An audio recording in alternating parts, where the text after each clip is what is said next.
Isang baso ng lason ang isinukli sa 10 taon ng pagtitiis. Habang nag-aapoy sa lagnat si Teresita para ipagluto ang pamilya, ang asawa niyang si Elizar ay masayang nakikipaghalikan sa kabit. Ubusin mo na ang alak para matapos na ito, bulong ng demonyo. Ngayong gabi, ang ulan sa Negros ay hindi lamang maghuhugas ng dugo, kundi magsisilang ng isang bagong Teresita. Handa ka na bang masaksihan ang pagbagsak ng mga mapangapi? Paano kung ang akala mong patay na ay siyang babalik para bawiin ang lahat? Ubusin mo ang alak na yan, Teresita. At least, bago ka man lang tuluyang maging pabigat sa amin, nakagawa ka ng isang bagay na may silbi sa pamilyang ito. Ang tinig ni Elizar ay kasing lamig ng hanging umiihip mula sa labas ng bintana, tila isang patalim na dahan-dahang humihiwa sa katinoan ni Teresita. Sa gitna ng mainit na kusina, kung saan ang singaw ng nilulutong kare-kare ay humahalo sa amoy ng mani at bagoong, nakatayo ang babaeng tila anumang oras ay babagsak na. Ang kanyang noo ay basang-basa ng pawis na hindi lamang mula sa init ng kalan, kundi mula sa matinding lagnat na 3 araw na niyang tinitiis. Ang kanyang mga kamay na namumula at may mga paltos dahil sa pagmamadaling ihanda ang lahat ng paboritong putahe ng yumaong ama ni Elizar ay nanginginig habang hawak ang sandok. Ilang oras siyang gising, simula pa noong madaling araw, para lamang masiguro na magiging maayos ang lahat para sa anibersaryo ng kamatayan ng kanyang biyenan.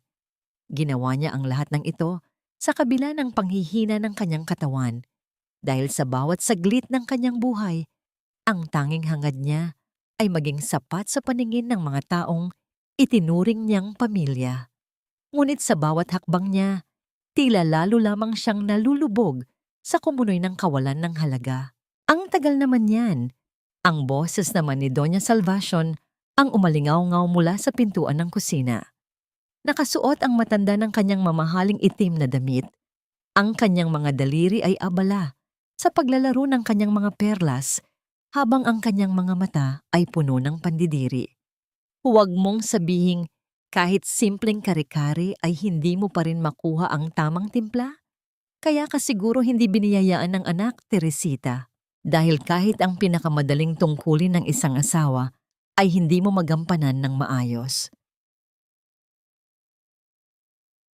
Nanahan ang isang nakabibinging katahimikan sa loob ng silid. Ang bawat tibok ng puso ni Teresita ay tila isang mabigat na tambol na nagpapayanig sa kanyang buong pagkatao. Nais niyang sumagot. Nais niyang sabihing muling tumaas ang kanyang lagnat at halos hindi na niya maigalaw ang kanyang mga binti. Ngunit ang mga salita ay tila natuyo sa kanyang lalamunan. Sa halip, yumuko na lamang siya, hinahayaang ang kanyang buhok ay tumakip sa kanyang mukhang basang-basa ng luha at pawis. Dahan-dahang lumapit si Elizar sa kanya. Isang baso ng mamahaling pulang alak ang inilapag nito sa ibabaw ng lamesa. Malapit sa kanyang nanginginig na kamay. Ang bawat paggalaw ng likido sa loob ng kristal na baso ay tila isang paanyaya sa isang mundong malayo sa sakit. Hindi napansin ni Teresita ang bahagyang panginginig ng mga daliri ng kanyang asawa o ang mabilis na paglingon nito kay Doña Salvacion na tila humihingi ng pahintulot. Inumin mo ito, pag-uulit ni Elizar. Ang kanyang tono ay may halong pilit na lambing na mas lalong nakapagpabagabag sa puso ni Teresita. Para lumakas ka naman, para naman hindi ka mukhang patay habang naghahain sa harap ng mga bisita mamaya. Nakakahiya sa mga kamag-anak natin kung makikita nilang ganyan ang itsura mo. Sa likod ng mga salitang iyon, naramdaman ni Teresita ang isang kakaibang hapdi. Hindi pag-aalala ang naririnig niya, kundi ang pagod nito sa kanyang pagiging mahina. Inabot niya ang baso, ang lamig ng kristal ay naging isang malaking kontras sa nagniningas na init ng kanyang balat. Tumingala siya sa kanyang asawa Naghahanap ng kahit katiting na bakas ng pagmamahal o kahit man lang awa, ngunit tanging ang sarili niyang refleksyon na puno ng pighati ang nakita niya sa mga mata nito. Itinaas niya ang baso. Ang bawat patak ng alak na dumadaloy sa kanyang lalamunan ay tila may kasamang kakaibang pait na hindi niya maipaliwanag. Habang inuubos niya ang laman nito, nakita niya ang bahagyang pagngiti ni Doña Salvacion sa malayo. Isang ngangiting hindi umabot sa mga mata nito, kundi nanatili sa manipis na labi bilang simbolo ng isang lihim na tagumpay. "Good," bulong ni Elizar, sabay talikod sa kanya. "Ayusin mo na ang sarili mo. Ayaw ko ng kalat sa bahay na ito, lalo na ngayong gabi." Hindi pa man nakalalabas ng kusina si Elizar, naramdaman na ni Teresita ang biglang pag-ikot ng paligid. Ang maliliit na ingay ng kumukulong sarsa sa kalan ay tila naging isang malakas na ugong sa loob ng kanyang tenga. Ang kanyang paningin ay nagsimulang manlabo. Ang mga kulay ng kusina ay naghalo-halo hanggang sa maging isang madilim na anino. Ang basong kristal na hawak niya ay dahan-dahang nadulas mula sa kanyang mga daliri. Ang bawat piraso ng kristal na nagkawatak-watak sa sahig ay tila sumasalamin sa kanyang sariling buhay, marupok, basag, at wala ng pagkakataong mabuo pa. Napahawak siya sa gilid ng lamesa. Ang kanyang mga kuko ay pilit na kumakapit sa kahoy habang ang kanyang hininga ay unti-unting kinakapos. Sinubukan niyang tawagin ang pangalan ni Elizar, ngunit tanging isang mahinang ungol ang lumabas sa kanyang mga labi. Sa kanyang panlalabong paningin, nakita niya ang kanyang asawa na huminto sa pintuan, hindi para tulungan siya, kundi para panoorin ang kanyang bawat paghihirap ng may malamig na mukha. Sa tabi nito, dahan-dahang lumapit si Doña Salvacion. Ang matanda ay kumuha ng isang malinis na telang puti at marahang pinunasan ang mga labi ni Teresita na may bakas pa ng alak. Tila ba tinitiyak na walang anumang ebidensyang maiiwan. Pagkatapos nito, ibinulong ng matanda ang mga salitang habambuhay na mananatiling nakatusok sa kaluluwa ni Teresita bago siya tuluyang mawalan ng malay. "Kung mahal mo talaga ang pamilyang ito, Elizar, tapusin mo na. Mas mabuting mawala na siya kaysa maging pabigat sa ating dangal." Habang dahan-dahang bumabagsak ang katawan ni Teresita sa malamig na sahig, ang huling imaheng nakita niya ay ang likod ng lalaking pinag-alayan niya ng kanyang buong buhay, naglalakad palayo, habang ang kadiliman ay unti-unting lumalamon sa kanyang kamalayan. Ang huling tanong na naiwan sa kanyang isipan, bago ang lahat ay maging itim: may halaga ba ang lahat ng aking pagtitiis kung sa huli, ang kamay na aking hinawakan ang siyang magtutulak sa akin sa hukay? Ang malamig na sahig ng likod ng sasakyan ang tanging nagpapaalam kay Teresita na buhay pa siya. Ang bawat pagtalbog ng gulong sa lubak-lubak na daan ay nagdudulot ng matinding kirot sa kanyang katawan, ngunit mas masakit ang bawat salitang naririnig niya mula sa unahan. Ang amoy ng mamahaling pabango ni Maribeth ay humahalo sa amoy ng gasolina at sa malansang amoy ng kanyang sariling pagsusuka. Isang pagsusukang dulot ng lason na dahan-dahang gumagapang sa kanyang mga ugat. "Dalian mo naman, Elizar. Baka may makakita sa atin dito. You know how people talk in this province? Mabilis kumalat ang chismis." Ang boses ni Maribeth ay walang bakas ng awa. Sa halip ay puno ito ng pagmamadali at inis. "Isipin mo na lang, after this, we are free. Wala nang Teresita na kailangang suyuin. Wala nang Teresita na kailangang hinga ng pera. Everything will be ours." Hindi sumagot si Elizar. Ang tanging naririnig ni Teresita ay ang mabilis na paghinga ng kanyang asawa at ang paghampas ng mga wiper sa windshield sa gitna ng malakas na ulan. Ang bawat paggalaw ng sasakyan ay tila isang hakbang papalapit sa kanyang sariling libingan. Nais niyang sumigaw. Nais niyang itanong kung bakit nagawa sa kanya ito ng lalaking ipinaglaban niya sa kanyang sariling pamilya. Ngunit ang kanyang dila ay tila isang mabigat na piraso ng bakal na nakadikit sa kanyang ngalangala. Huminto ang sasakyan sa isang madilim na bahagi ng kagubatan sa Negros, kung saan ang mga puno ay tila mga higanting anino na handang lumamon sa sinumang dumaan. Ang tanging liwanag ay nagmumula sa headlight ng sasakyan na tumatama sa makapal na kurtina ng ulan. Narinig ni Teresita ang pagbukas ng pinto at ang pagpasok ng malamig na hangin na nagpangatog sa kanyang naninigas na mga kalamnan. Binuhat siya ni Elizar palabas.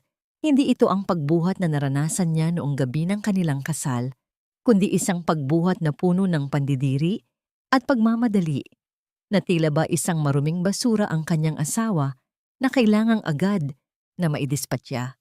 Ibinaba siya nito sa malambot at maputik na lupa sa ilalim ng isang matandang puno ng acacia. Ang bawat patak ng ulan na tumatama sa kanyang mukha ay tila mga sampal na nagpapaalala sa kanya ng kanyang kamangmangan. "Sorry, Teresita," bulong ni Elizar, ngunit ang kanyang tinig ay walang laman, tila isang linyang binabasa mula sa isang script. "Sabi ni Mama, ito ang kailangan. You're just too much for me to handle. Hindi ko kayang mabuhay sa anino mo habang buhay." "Babe, come on, let's go!" Sigaw ni Maribeth mula sa loob ng sasakyan habang abala sa pag-aayos ng kanyang lipstick sa harap ng salamin. "Iwan mo na yan dyan. Nature will take care of her." Habang dahan-dahang tumatalikod si Elizar, isang huling lakas ang pilit na hinugot ni Teresita mula sa kanyang nanghihinang kaluluwa. Ang kanyang mga daliri, na puno ng putik at dumi, ay pilit na gumapang sa basang lupa hanggang sa maabot niya ang gulong ng sasakyan. Isang mahigpit na kapit ang ginawa niya. Ang kanyang mga kuko ay bumaon sa goma. Isang tahimik na pagsusumamo, isang huling kapit sa taong minahal niya nang higit sa kanyang sarili. Ang init ng gulong ay tila huling bakas ng buhay na ayaw niyang bitawan. Ngunit mabilis na pumasok si Elizar sa sasakyan at pinaandar ang makina. Ang pag-ikot ng gulong ay sapilitang nagpabitaw sa kanyang mga daliri. Iniiwan siyang nakasubsob sa putikan habang ang usok mula sa tambutso ay humahalo sa malamig na hangin. Pinanood ni Teresita ang papalayong mga ilaw ng sasakyan hanggang sa maging maliliit na tuldok na lamang ang mga ito sa gitna ng kadiliman. Naiwan siya doon, mag-isa sa gitna ng bagyo. Ang kanyang katawan ay dahan-dahang nilalamon ng lamig. Sa kanyang isipan, narinig niya ang boses ng kanyang biyenan, ang tawa ni Maribeth, at ang malamig na pananalita ni Elizar. Ang bawat gunita ay tila isang lason na mas matindi pa sa ininom niya. Isinara niya ang kanyang mga mata, handa na sanang sumuko sa dilim nang maramdaman niya ang isang kakaibang pagbabago sa paligid. Ang ingay ng ulan ay tila natabunan ng isang mahina ngunit matatag na tunog ng isa pang makina. Mula sa malayo, isang itim na SUV ang dahan-dahang lumalapit. Ang mga ilaw nito ay hindi nakatutok sa kanya, kundi sa paligid, tila nagmamasid. Ang sasakyang yon ay kanina pa pala nakaparada sa anino ng mga puno. Isang tahimik na saksi sa lahat ng nangyari. Isang pinto ang bumukas. Ang bawat yabag ng sapatos sa basang lupa ay nagbibigay ng kakaibang ritmo sa katahimikan ng gubat. Hindi ito ang yabag ng isang taong nagmamadali, kundi ang yabag ng isang taong may kapangyarihan at katiyakan. Isang anino ang humarang sa tanging liwanag na natitira sa paningin ni Teresita. Isang sapatos na gawa sa mamahaling balat, makinis at walang bahid ng putik sa kabila ng ulan, ang huminto sa tabi mismo ng kanyang mukha. Naramdaman ni Teresita ang presensya ng isang tao na nakatayo sa itaas niya. Isang taong nagdadala ng amoy ng sandalwood at ng kalungkutang kasing lalim ng sa kanya. Isang kamay ang dahan-dahang bumaba para hawiin ang buhok na nakatakip sa kanyang namumutlang pisngi. "Hindi mo pa oras, Madrigal." Ang boses ay malalim, baritono, at puno ng isang uri ng galit na hindi para sa kanya, kundi para sa mundong sumira sa kanya. "Huwag kang pipikit. Dahil simula ngayong gabi, ang lahat ng nagpaiyak sa'yo ay matututong lumuha ng dugo. Ang pinakamasakit na bahagi ng pagkakaligtas ay ang paggising sa isang mundong alam mong wala ka na palang babalikan. Sa loob ng isang silid na tanging tunog ng banayad na paghampas ng mga alon sa dalampasigan ang naririnig, dahan-dahang idinilat ni Teresita ang kanyang mga mata. Ang kisame ay gawa sa kawayan at ang amoy ng dagat ay nanunuot sa kanyang ilong. Isang amoy na malayo sa masangsang na putik ng kagubatan. Ngunit sa bawat paghinga niya, tila may libu-libong karayom na tumutusok sa kanyang lalamunan. Ang natitirang bakas ng lason na sumira sa kanyang tinig at halos kumuha sa kanyang buhay. Sa tabi ng kanyang kama, nakaupo ang isang lalaking hindi niya inakalang muling makikita. Si Kenzo Vergara, ang matikas at malamig na negosyanteng itinuring niyang mortal na kaaway sa mundo ng kalakalan sa loob ng maraming taon. Nakatingin ito sa labas ng bintana. Ang kanyang mga panga ay mahigpit na nakakuyom habang hawak ang isang baso ng tubig. Ang kanyang presensya ay tila isang malaking pader na nagbibigay ng proteksyon, ngunit puno rin ng mga katanungang hindi pa kayang sagutin ng nanghihinang isipan ni Teresita. Nang maramdaman ni Kenzo ang paggalaw ni Teresita, dahan-dahan itong lumingon.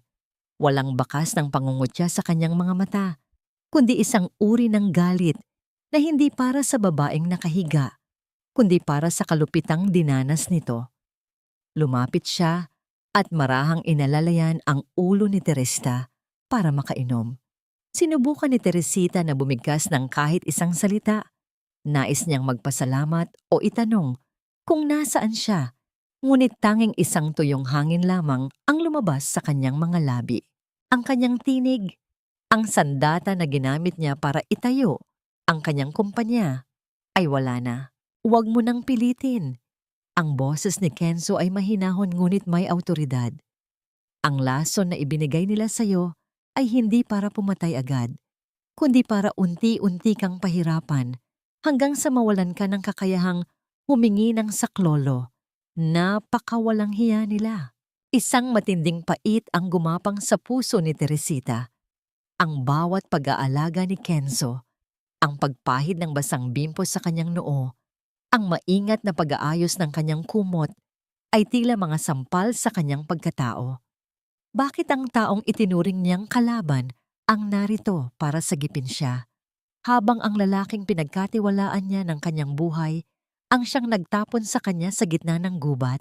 Dahan-dahang inabot ni Kenzo ang remote control at binuksan ang telebisyon na nasa tapat ng kama. Ang balita ay tila isang malakas na kulog na yumanig sa buong pagkatao ni Teresita. Sa screen, nakita niya ang mukha ni Elizar.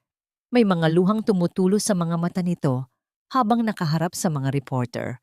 Ang banner sa ibaba ay malinaw at malupit. Negosyanteng si Teresita Madrigal, idineklarang missing, pinaghihinala ang nagpakamatay dahil sa matinding depresyon.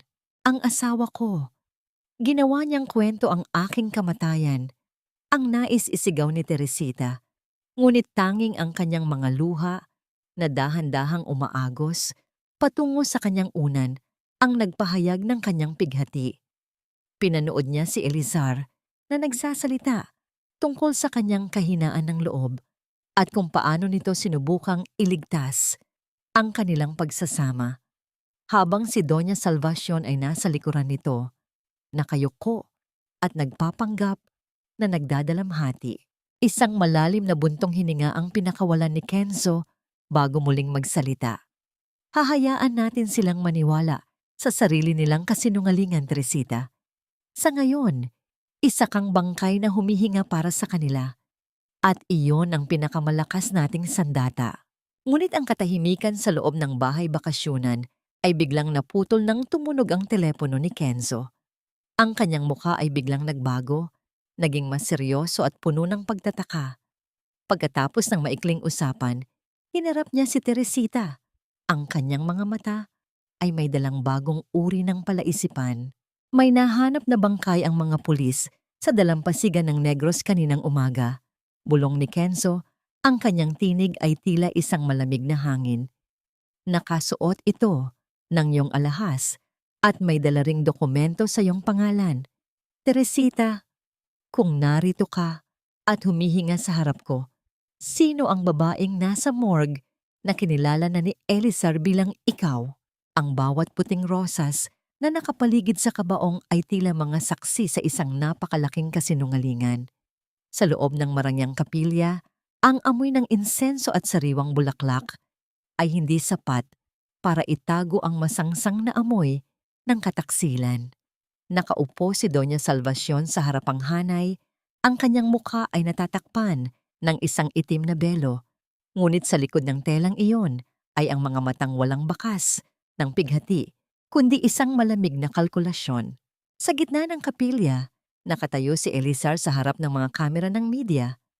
Ang kanyang mga balikat ay tila bumabagsak sa bigat ng lungkot, at ang kanyang mga mata ay mapula dahil sa puyat. O marahil ay dahil sa alak na ininom niya bago pumunta rito. Ang bawat pagtulo ng kanyang luha ay isang mahusay na pagganap, isang sining ng panlilinlang na nagpapaniwala sa buong Cebu na siya ang pinakakawawang biyudo sa mundo. Ang aking asawa, si Teresita, ay isang mabuting tao. Ang tinig ni Elizar ay nanginginig habang hawak ang mikropono. Ngunit ang depresyon ay isang kalaban na hindi natin nakikita. Patawad, Teresita, kung hindi kita nailigtas sa sarili mong dilim. Sa sulok ng kapilya, isang matandang babae ang hindi mapigilan ng kanyang paghagulhol. Si Yaya Lita, ang tanging tao sa bahay na yon na tunay na nagmahal kay Teresita, ay nakaluhod sa sahig habang yakap ang isang luma at basag na picture frame. Ang bawat hikbi niya ay puno ng katotohanan, isang tunay na daloy ng sakit na binaliwala ng lahat ng naroroon. Tumahimik ka nga, Lita. Ang ingay mo, nakakasira ka ng solemnity ng burol. Ang matalim na bulong ni Doña Salvacion habang mabilis na lumapit sa matanda. Nang hindi tumitigil si Yaya Lita, isang mabilis at malakas na dampi ng palad ang dumapo sa pisngi ng matanda, na nagdulot ng isang matunog na pagkislot sa katahimikan ng silid. Kung hindi ka hihinto, sumunod ka na sa amo mo sa hukay. Kasabay ng pananakit na yon, bumukas ang pinto ng kapilya at pumasok ang isang babaeng tila sinasadyang agawin ang atensyon ng lahat. Si Maribeth ay nakasuot ng isang hapit na puting damit, isang kulay na malayo sa inaasahang itim ng mga nagdadalamhati. Ang bawat hakbang niya ay puno ng kayabangan. Ang kanyang mga takong ay lumilikha ng matitigas na tunog sa marmol na sahig. Lumapit siya kay Elizar at dahan-dahang hinawakan ng kamay nito sa harap ng mga reporter. Isang kilos na, tila nagsasabing siya na ang bagong reyna ng tahanang iyon. Habang nangyayari ang lahat ng ito, sa loob ng isang madilim na silid sa kabilang panig ng isla, nakatingin si Teresita sa screen ng isang tablet. Ang kanyang mga kamay ay nanginginig habang pinapanood ang bawat sandali ng kanyang sariling burol. Ang bawat salita ni Elizar ay tila isang kutsilyong paulit-ulit na itinataksil ang kanyang alaala. Nais niyang sumigaw, nais niyang basagin ang screen, ngunit ang tanging nagagawa niya ay ang humigpit ang kapit sa braso ni Kenzo na nakatayo sa kanyang likuran. Look at them, Teresita. Bulong ni Kenzo. Ang kanyang tinig ay puno ng puot. Ang bangkay na nasa loob ng kabaong na yon ay isang hindi kilalang babae na kinuha nila mula sa morgue. Binigyan ng iyong mga alahas at ipinamukha sa mundo na ikaw. They didn't just kill you once, they are killing your dignity every second. Dahan-dahang inilapag ni Kenzo ang isang makapal na folder sa harap ni Teresita. At may mas malalim pa rito. Nakita ng aking mga tauhan na noong gabing nilason ka, may isang malaking transaction mo na naganap sa bank account ni Doña Salvacion. 1,000,000 piso ang inilipat sa isang hacker para burahin ang lahat ng footage sa inyong bahay. Ngunit hindi nila alam, may isang kamera na hindi nila nakita. Isang kamera na ako mismo ang nagpalagay noong huling beses na nagkaroon tayo ng business meeting sa inyong mansion. Binuksan ni Kenzo ang isa pang link sa tablet. Ang screen ay nagpakita ng isang live feed mula sa mismong silid-tulugan ni Teresita sa kanilang mansion. Ang silid na yon, na dati ay puno ng kanyang mga pangarap, ay tila naging isang madilim na tanghalan ng kataksilan. Nakita ni Teresita sa screen sina Elizar at Maribeth na pumasok sa kanyang kwarto, ilang oras lamang matapos ang burol. Wala nang bakas ng luha sa mukha ni Elizar. Sa halip, isang nakadidiring ngiti ang gumuhit sa kanyang mga labi habang binubuksan ang vault ni Teresita. Kinuha nito ang mga natitirang alahas at ang titulo ng kumpanya bago humarap kay Maribeth. Sa gitna ng silid, sa mismong kama kung saan si Teresita ay dating nanaginip ng isang masayang pamilya, dahan-dahang inakap ni Elizar si Maribeth. Ang bawat dampi ng kanilang mga labi at ang pagyakap ni Elizar sa bewang ng kanyang kabit ay tila huling pako sa krus na pinapasan ni Teresita.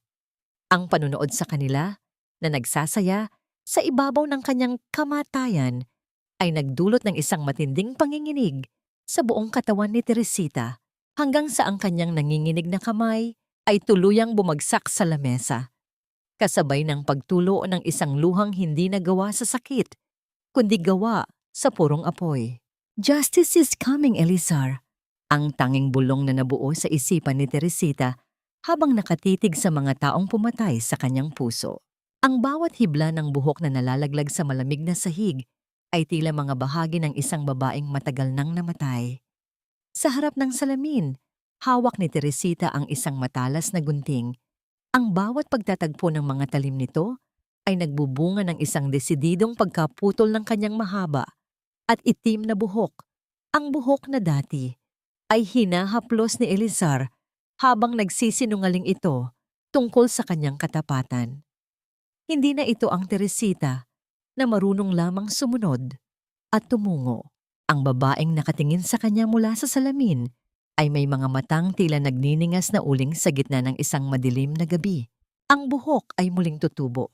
Teresita, ngunit ang dangal na kinuha nila sa'yo ay kailangan mong bawiin ng may kasamang interes.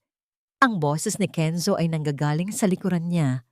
Ang kanyang mga kamay ay nakapasok sa mga bulsa ng kanyang itim na pantalon habang pinapanood ang bawat pagbagsak ng buhok ni Teresita sa sahig. Mayroong paghanga sa kanyang mga mata, isang paghangang hindi para sa ganda, kundi para sa tibay ng loob na nakikita niya sa babaeng dating itinuring niyang mahina. Pagkatapos ng kanyang transformasyon, dinala siya ni Kenzo sa isang silid na puno ng mga computer screen. Ang bawat pagpindot ng mga daliri ni Kenzo sa keyboard ay naglalabas ng mga numero at graph na tila mga mantsa ng dugo sa puting screen. Ipinakita niya kay Teresita ang mga sikretong account ni Elizar, ang mga perang dahan-dahang kinukuha nito mula sa kumpanya ni Teresita upang bayaran ang mga utang sa sabong online at ang luho ni Maribeth. Ang katotohanan ay mas masakit pa kaysa sa lason. Hindi lamang siya pinagtaksilan sa puso. Kinuha rin nito ang bawat sentimo na pinaghirapan niya mula noong dalaga pa siya. He was bleeding your company dry, Teresita. Months before the poisoning, he was already preparing his exit plan. Paliwanag ni Kenzo, ang kanyang mga daliri ay bumubuo ng isang ritmo ng katiyakan sa ibabaw ng lamesa. Inisip niya na sa oras na mawala ka, ang lahat ng naiwan mong ari-arian ay automatikong mapupunta sa kanya. He's not just a gambler, he's a professional parasite. Isang matinding lamig ang bumalot sa puso ni Teresita habang binabasa ang mga petsa ng mga transaksyon. Noong anibersaryo nila, noong kaarawan niya, habang binibigyan siya nito ng mga bulaklak, abala pala ito sa paglilipat ng pondo sa kanyang kabit. Dahan-dahang isinuot ni Teresita ang isang itim na maskara na tanging mga mata lamang niya ang makikita. Isang misteryosong katauhan na tatawagin nilang Madam T. Sa ilalim ng pangalang ito, papasok siya muli sa mundo ng negosyo, hindi bilang biktima, kundi bilang ang multo na kukuha sa lahat ng inagaw sa kanya. Madam T will be the investor that Elizar desperately needs. Bulong ni Teresita, ang kanyang boses ay meron ng bagong lakas, isang uri ng autoridad na tanging ang mga taong nakatingala na mula sa hukay ang nakakakuha. I want him to feel the thrill of winning, Kenzo. I want him to believe that he's finally on top of the world bago ko tuluyang hilahin ang alpombra sa ilalim ng kanyang mga paa. Sa gitna ng katahimikan ng gabi, naupo si Teresita sa harap ng computer. Ang bawat pagpintig ng kanyang puso ay tila isang timer para sa darating na paghuhukom. Binuksan niya ang isang lumang email address, ang address na ginagamit niya dati para sa kanilang mga pribadong usapan ni Elizar. Sa loob ng ilang segundo, isang maikling mensahe ang kanyang isinulat. Mga salitang tila isang malamig na bulong mula sa kabilang buhay. Pinindot niya ang button para ipadala ang mensahe. Sa kabilang dako ng lungsod, sa loob ng mansyon na dati ay sa kanya, narinig ni Elizar ang pagtunog ng kanyang telepono sa gitna ng kanyang mahimbing na tulog. Dahan-dahan itong dumilat at kinapa ang device sa side table. Ang liwanag ng screen ay tumama sa kanyang mukha at ang kanyang mga mata ay nanlaki sa gulat at takot nang mabasa ang sender ng email at ang nilalaman nito. Nagustuhan mo ba ang alak, Elizar? Ang katahimikan ng silid ay biglang naging mabigat para sa kanya. Ang bawat hangin na kanyang nilalanghap ay tila may amoy ng kare-kare at lason. At sa unang pagkakataon, mula noong gabing iyon sa Negros, naramdaman ni Elizar ang isang matinding panginginig na hindi kayang patigilin ng anumang kumot. Ang bawat sulok ng mansyon na dati ay puno ng init ng pagmamahal ay tila naging isang malaking libingan na puno ng mga bulong ng nakaraan. Simula nang matanggap ni Elizar ang misteryosong email na yon, ang katahimikan ng gabi ay hindi na nagbibigay sa kanya ng pahinga, kundi ng isang uri ng takot na dahan-dahang kumakain sa kanyang katinuan. Kahit ang pinakamahal na alak na kanyang iniinom ay tila may lasa na ng kalawang, at ang bawat hangin na lumalabas sa aircon ay tila may dalang amoy na hindi niya maalis-alis sa kanyang pang-amoy, ang amoy ng bagong lutong kare-kare. Isang hating gabi, habang abala si Elizar sa pag-aayos ng mga papeles sa kanyang opisina, bigla siyang napatigagal. Ang amoy ng mani at bagoong ay dahan-dahang nanunuot sa silid. Tila ba may nagluluto sa kusina sa gitna ng kadiliman. Tumayo siya at dahan-dahang binuksan ng pinto. Ang kanyang mga mata ay pilit na inaaninag ang dulo ng pasilyo. Narinig niya ang isang mahinang kalos ng mga tsinelas sa sahig, ang pamilyar na ritmo ng paglalakad ni Teresita tuwing ito ay pagod mula sa trabaho. Ngunit nang buksan niya ang ilaw, tanging ang walang laman na pasilyo at ang malamig na semento ang kanyang nakita. Elizar, ano ba ang nangyayari sa bahay na ito? Ang hysterical na sigaw ni Maribeth ang bumasag sa katahimikan. Patakbong lumabas ang babae mula sa kanilang silid. Ang kanyang mukha ay maputla at ang kanyang mga kamay ay nanginginig. May nakita akong anino sa bintana. At ang amoy na yon, bakit amoy kusina ang buong kwarto natin? I hate that smell. Sinasabi ko sa'yo, minumulto tayo ng asawa mo. Tumahimik ka, Maribeth. Patay na si Teresita. Naintindihan mo ba? Ang pabalasubas na sagot ni Elizar. Bagaman ang kanyang sariling tinig ay may bakas ng pag-aalinlangan. Imahinasyon mo lang ang lahat ng yan dahil sa puyat. Sa kabilang bahagi ng bahay, nakatayo si Doña Salvacion sa harap ng kanyang altar. Ang kanyang mga daliri ay mabilis na humahawak sa bawat butil ng kanyang rosaryo. Ngunit ang kanyang mga dasal ay hindi para sa kaluluwa ng kanyang manugang, kundi para sa proteksyon ng kanyang sariling dangal. Nang makita niya ang takot sa mukha ng kanyang anak, isang matalim na desisyon ang lumabas sa kanyang mga labi. Bukod sa kumuha ng bagong interior designer, kailangan nating magpatawag ng pari bukas. Ang utos ng matanda, ang kanyang boses ay tila isang utos mula sa isang reyna. Kailangang basbasan ang bawat sulok ng bahay na ito. Hindi ako papayag na ang isang patay ay maging hadlang sa ating bagong buhay. At ikaw, Lita? Lumingon siya kay Yaya Lita na tahimik na nagpupunas ng mesa sa gilid. Ayusin mo ang paglilinis. Kung may naamoy kang kung ano, ibig sabihin ay tamad ka lang maglinis. Hindi sumagot si Yaya Lita.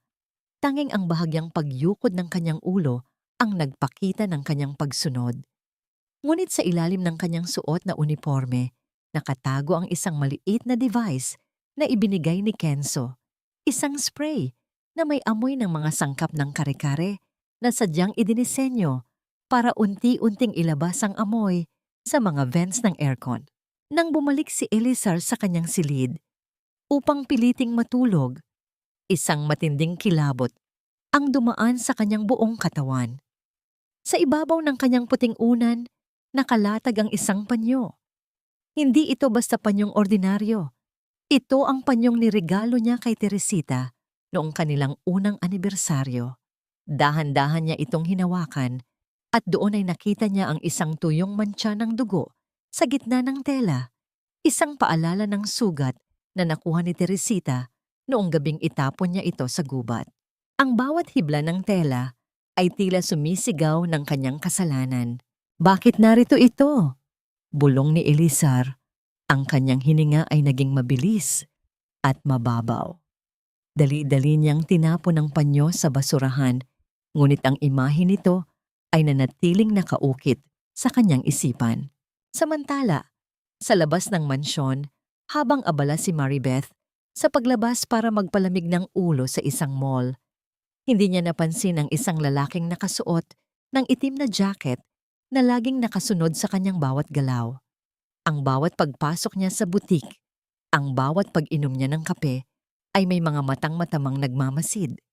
Ang misteryosong lalaking ito ay tila isang aninong hindi humihiwalay, isang banta na hindi pa niya namamalayan. Bumalik si Elizar sa kanyang opisina, pilit na ibinabaon ang sarili sa trabaho upang makalimot. Ngunit isang abiso sa kanyang computer ang nagpatalon sa kanyang puso. Isang video file ang ipinadala sa kanya mula sa isang hindi kilalang source. Ang pamagat ng file ay simple lamang, The Last Supper. Nanginginig ang kanyang kamay habang pinipindot ang play button. Ang screen ay nagpakita ng isang pamilyar na bista, ang kanilang kusina noong gabing iyon. Nakita niya ang kanyang sarili, malinaw at detalyado, habang maingat na dinudurog ang lason at inilalagay ito sa baso ni Teresita. Ang anggulo ng video ay tila galing sa itaas ng refrigerator, isang lugar na hindi niya naisip na may nakatagong kamera. Ang kanyang malamig na ngiti habang iniaabot ang alak kay Teresita ay naging isang sumpa na ngayon ay nakatitig pabalik sa kanya. Isang malakas na panginginig ang bumalot kay Elizar hanggang sa mawalan siya ng lakas at mapaupo sa kanyang upuan. Ang video ay paulit-ulit na nagplay, isang walang katapusang loob ng kanyang sariling kataksilan. Sa gitna ng dilim ng kanyang opisina, naramdaman ni Elizar na ang bawat pader ay tila dahan-dahang gumagalaw papasok. Sinasakal siya sa isang katotohanang hindi na niya matatakasan. Ang dagat sa gabi ay tila isang malaking salamin ng katahimikan, sumasalamin sa bilyon-bilyong bituin na tila mga pangarap na itinapon sa langit. Sa beranda ng bahay bakasyunan, ang tanging maririnig ay ang banayad na paghampas ng mga alon sa pampang at ang malungkot na awit ng hanging gubat. Nakatayo si Teresita habang nakatingin sa kawalan. Ang kanyang bagong gupit na buhok ay sumasayaw sa ihip ng hangin.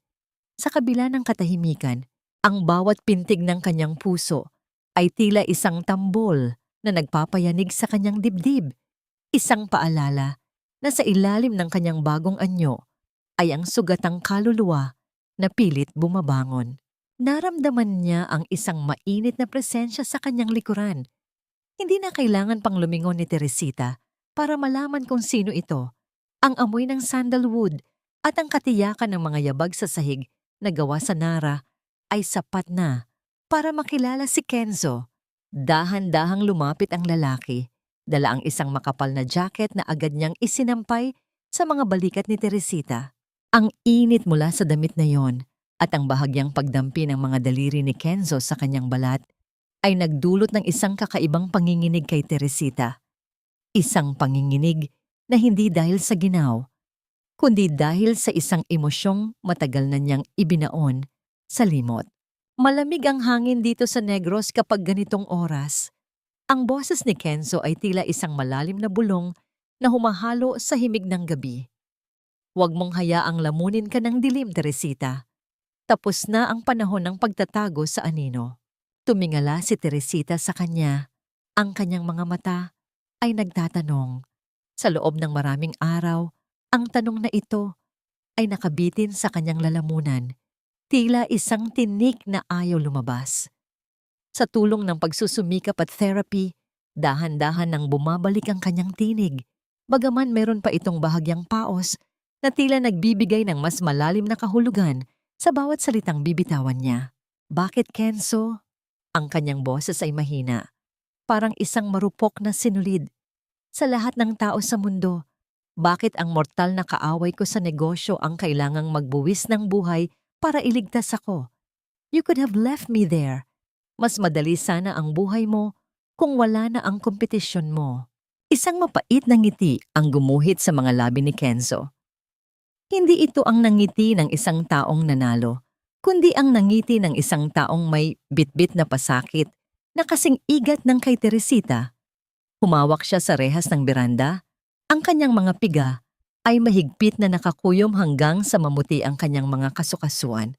Hindi lang kita iniligtas dahil sa kumpanya, Teresita. Iniligtas kita dahil sa tuwing nakikita kita.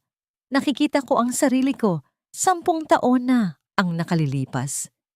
Pagami ni Kenzo, ang kanyang paningin ay nakatutok sa abot tanaw. Ang pamilya Torralba, si Doña Salvacion, hindi lang ikaw ang biktima nila. Winasak nila ang tatay ko. Inagaw nila ang aming ari-arian gamit ang mga huwad na dokumento at ang kapangyarihan ng kanilang pera. Ang tatay ko, namatay siya sa sama ng loob habang hinihintay ang hustisyang hindi dumating. Napatigagal si Teresita. Ang bawat salita ni Kenzo ay tila isang piraso ng puzzle na dahan-dahang nabubuo. Kaya pala sa tuwing maghaharap sila sa mga board meeting noon, ang mga mata ni Kenzo ay laging puno ng isang uri ng lungkot na hindi niya maipaliwanag. Hindi ito galit sa kanya bilang katunggali, kundi galit sa pamilyang kinabibilangan niya. We shared the same ghost, Teresita. Pagpapatuloy ni Kenzo, sabay harap sa kanya. Sa unang pagkakataon, hinayaan ni Kenzo na magtagpo ang kanilang mga paningin ng matagal. Ang kanyang kamay ay dahan-dahang gumalaw para hawakan ang nanginginig na kamay ni Teresita na nakapatong sa rehas. Ang init ng kanyang palad ay tila isang tahimik na pangako ng katapatan. Noong nakita kita sa gitna ng gubat, hindi ko nakita ang CEO ng Madrigal Group. Nakita ko ang isang babaeng pinagtaksilan ng mundong pinaglingkuran niya. At sumumpa ako, hindi ko hahayaang manalo ang mga Torralba sa pagkakataong ito. Isang sandali ng katahimikan ang namagitan sa kanila. Isang katahimikang puno ng mga hindi masabing damdamin. Ang paghawak ni Kenzo sa kanyang kamay ay hindi mapangangkin, kundi mapagkalinga. Isang uri ng pag-ibig na hindi nangangailangan ng mabulaklak na salita, kundi ng presensya at pagkilos. Naramdaman ni Teresita ang pag-akyat ng init sa kanyang mga pisngi, ang mabilis na pagpintig ng kanyang puso na tila muling natututong tumibay. Salamat, Kenzo. Bulong ni Teresita. Ang kanyang mga daliri ay bahagyang kumapit din sa kamay ng lalaki. Sa loob ng maraming taon, lagi siyang ang nagpoprotekta, ang nag-aalaga, ang nagsasakripisyo. Ngayon, sa unang pagkakataon, may isang taong handang tumayo sa harap niya para harapin ang bagyo. Dahan-dahang pumasok si Kenzo sa loob ng silid at kinuha ang isang itim na folder mula sa kanyang drawer.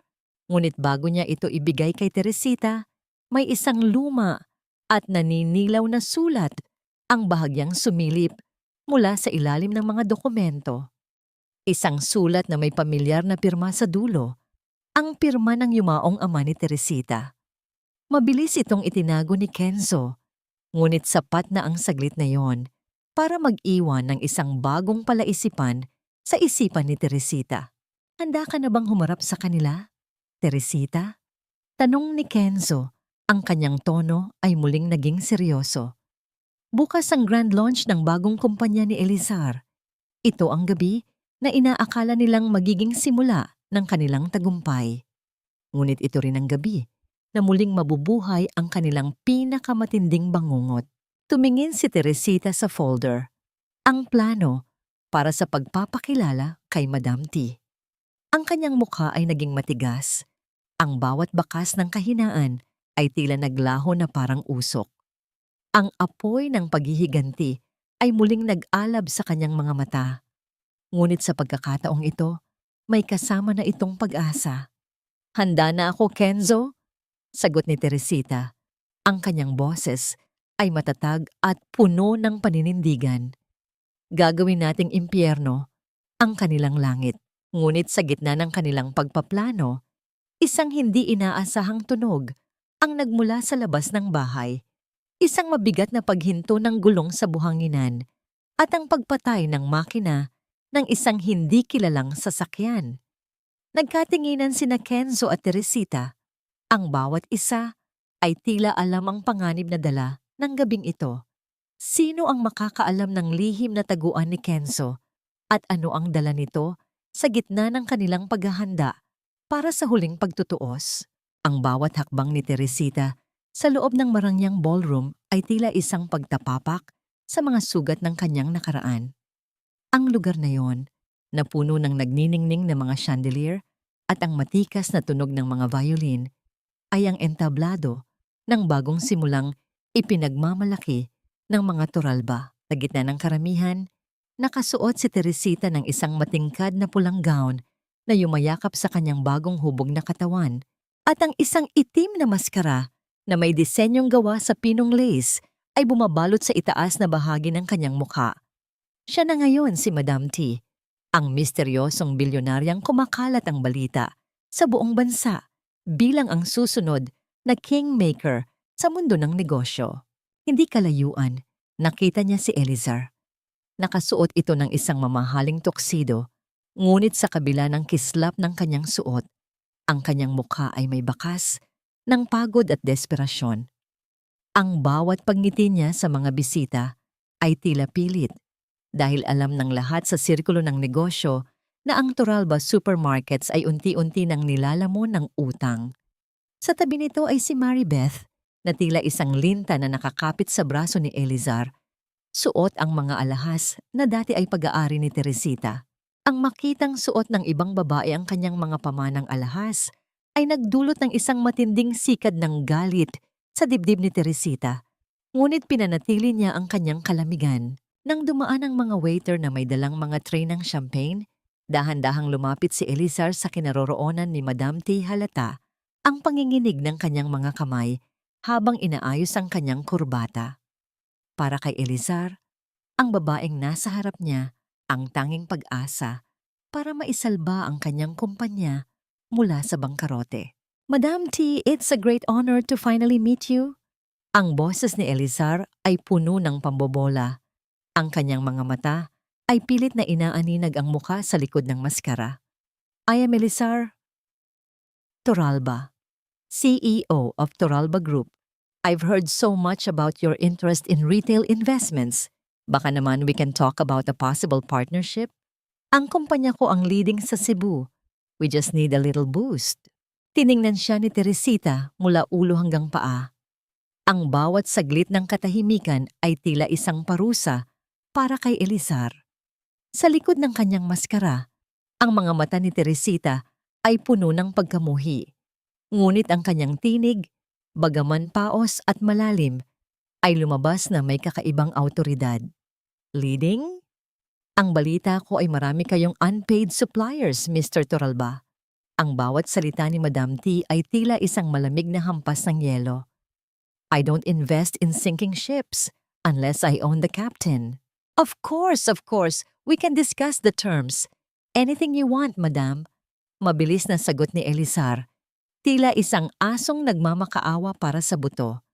Ngunit bago pa makasagot si Teresita, lumapit si Maribeth na may dalang matalim na tingin. Ang insecurity ng babae ay agad na lumitaw nang makita ang atensyong ibinibigay ni Elizar sa misteryosong investor. Honey, sino ba itong kausap mo? At bakit kailangang may maskara? Baka naman kung anong klaseng scammer lang ito na nagpapanggap na mayaman. Ang boses ni Maribeth ay matinis at puno ng pangungutya. Sapat na para lumingon ng ilang malapit na bisita. You know, in this high society, we value transparency, hindi yung nagtatago sa likod ng costume. Naputo lang hininga ni Elizar. Maribeth, tumamahimik ka. You don't know who you're talking to. Dahan-dahang humarap si Madam T kay Maribeth. Ang kanyang presensya ay tila nagpaliit sa kinalalagyan ng babae. Ang transparency ay para sa mga taong walang itinatago, Miss Salonga. Ngunit ang klase ng mga taong tulad mo na mahilig kumuha ng hindi sa kanila ay dapat matutong tumahimik kapag ang mga tunay na may-ari ng mesa ang nagsasalita. Namula sa galit si Maribeth, ngunit bago pa siya makasagot, isang kakaibang pangyayari ang nagpatahimik sa paligid. Dumaan si Madam T sa malapit kay Doña Salvacion na nakaupo sa isang silya sa gilid. Sa kanyang pagdaan, ang hangin ay nagdala ng isang pamilyar na halimuyak, ang amoy ng sampagita at white musk, ang paboritong pabango ni Teresita na tanging sa France lamang ipinapagawa. Napatindig ang matanda. Ang kanyang mga kamay ay nanginginig habang hinahawakan ang kanyang dibdib. Ang boses ni Madam T nang magpaalam ito ay nagdulot ng isang matinding kilabot sa kanyang buong pagkatao. Aalis na ako, Mr. Torralba. I'll think about your proposal. But remember, the price of my help might be more than you can afford. Habang papalabas si Madam T, naiwan si Doña Salvacion na tila nakakita ng multo. Ang boses na yon, bagaman paos, ay may himig na hindi niya malilimutan. Hindi maari. Bulong ng matanda sa kanyang sarili. Patay na siya. Ako mismo ang nakakita. Samantala, sa loob ng mansyon ng mga Torralba, habang ang lahat ay nasa gala, ang katahimikan ay binalot ng isang lihim na pagkilos. Si Yaya Lita ay dahan-dahang pumasok sa silid ni Doña Salvacion. Ang bawat yabag niya sa carpet ay tila walang tunog. Gamit ang isang maliit na flashlight, tinungo niya ang vault na nakatago sa likod ng isang painting. Ang mahinang pag-ikot ng lock ay tila isang kumpas ng hustisya sa gitna ng kadiliman. Nang bumukas ang pinto ng vault, tumambad sa kanya ang mga dokumentong matagal nang itinatago ng matanda. Ang tunay na titulo ng mga lupaing kinamkam nila mula sa ama ni Teresa. Mabilis na kinuha ni Yaya Lita ang mga papeles at pinalitan ang mga ito ng mga pekeng kopya. Ang bawat paghinga niya ay puno ng takot, ngunit ang kanyang determinasyon ay mas matindi.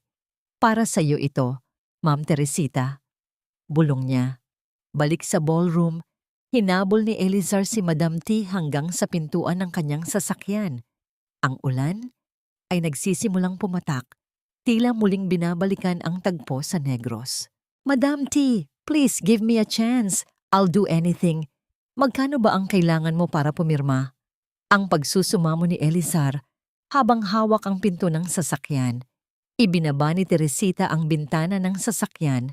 Ang kanyang mga mata ay tumitig ng diretso sa kaluluwa ng lalaking pumatay sa kanya. Isang malamig na ngiti ang sumilay sa kanyang mga labi. Magkano ang kailangan mo, Elizar? Ibibigay ko ang lahat. Pati ang buhay mo.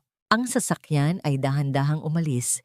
Iniiwan si Elizar na nakatayo sa gitna ng ulan, nanginginig sa isang takot na hindi niya maipaliwanag. Habang ang tinig ni Madam T ay tila isang sumpa na paulit-ulit na umaalingaw-ngaw sa kanyang pandinig. Ang sinag ng araw na tumatama sa bintana ng mansyon ng mga Torralba ay hindi nagdadala ng init, kundi ng isang uri ng pagkapahiya na dahan-dahang lumalason sa relasyon nina Elizar at Maribeth. Sa loob ng marangyang silid-kainan, ang tunog lamang ng mga kutsara at tinidor na tumatama sa porselanang pinggan ang maririnig. Isang matigas at pilit na katahimikan ang bawat sulyap ni Elizar sa kanyang mga papeles ay puno ng pag-aalala, habang si Maribeth ay abala sa pag-scroll sa kanyang telepono. Pilit na itinatago ang kanyang pagkainis.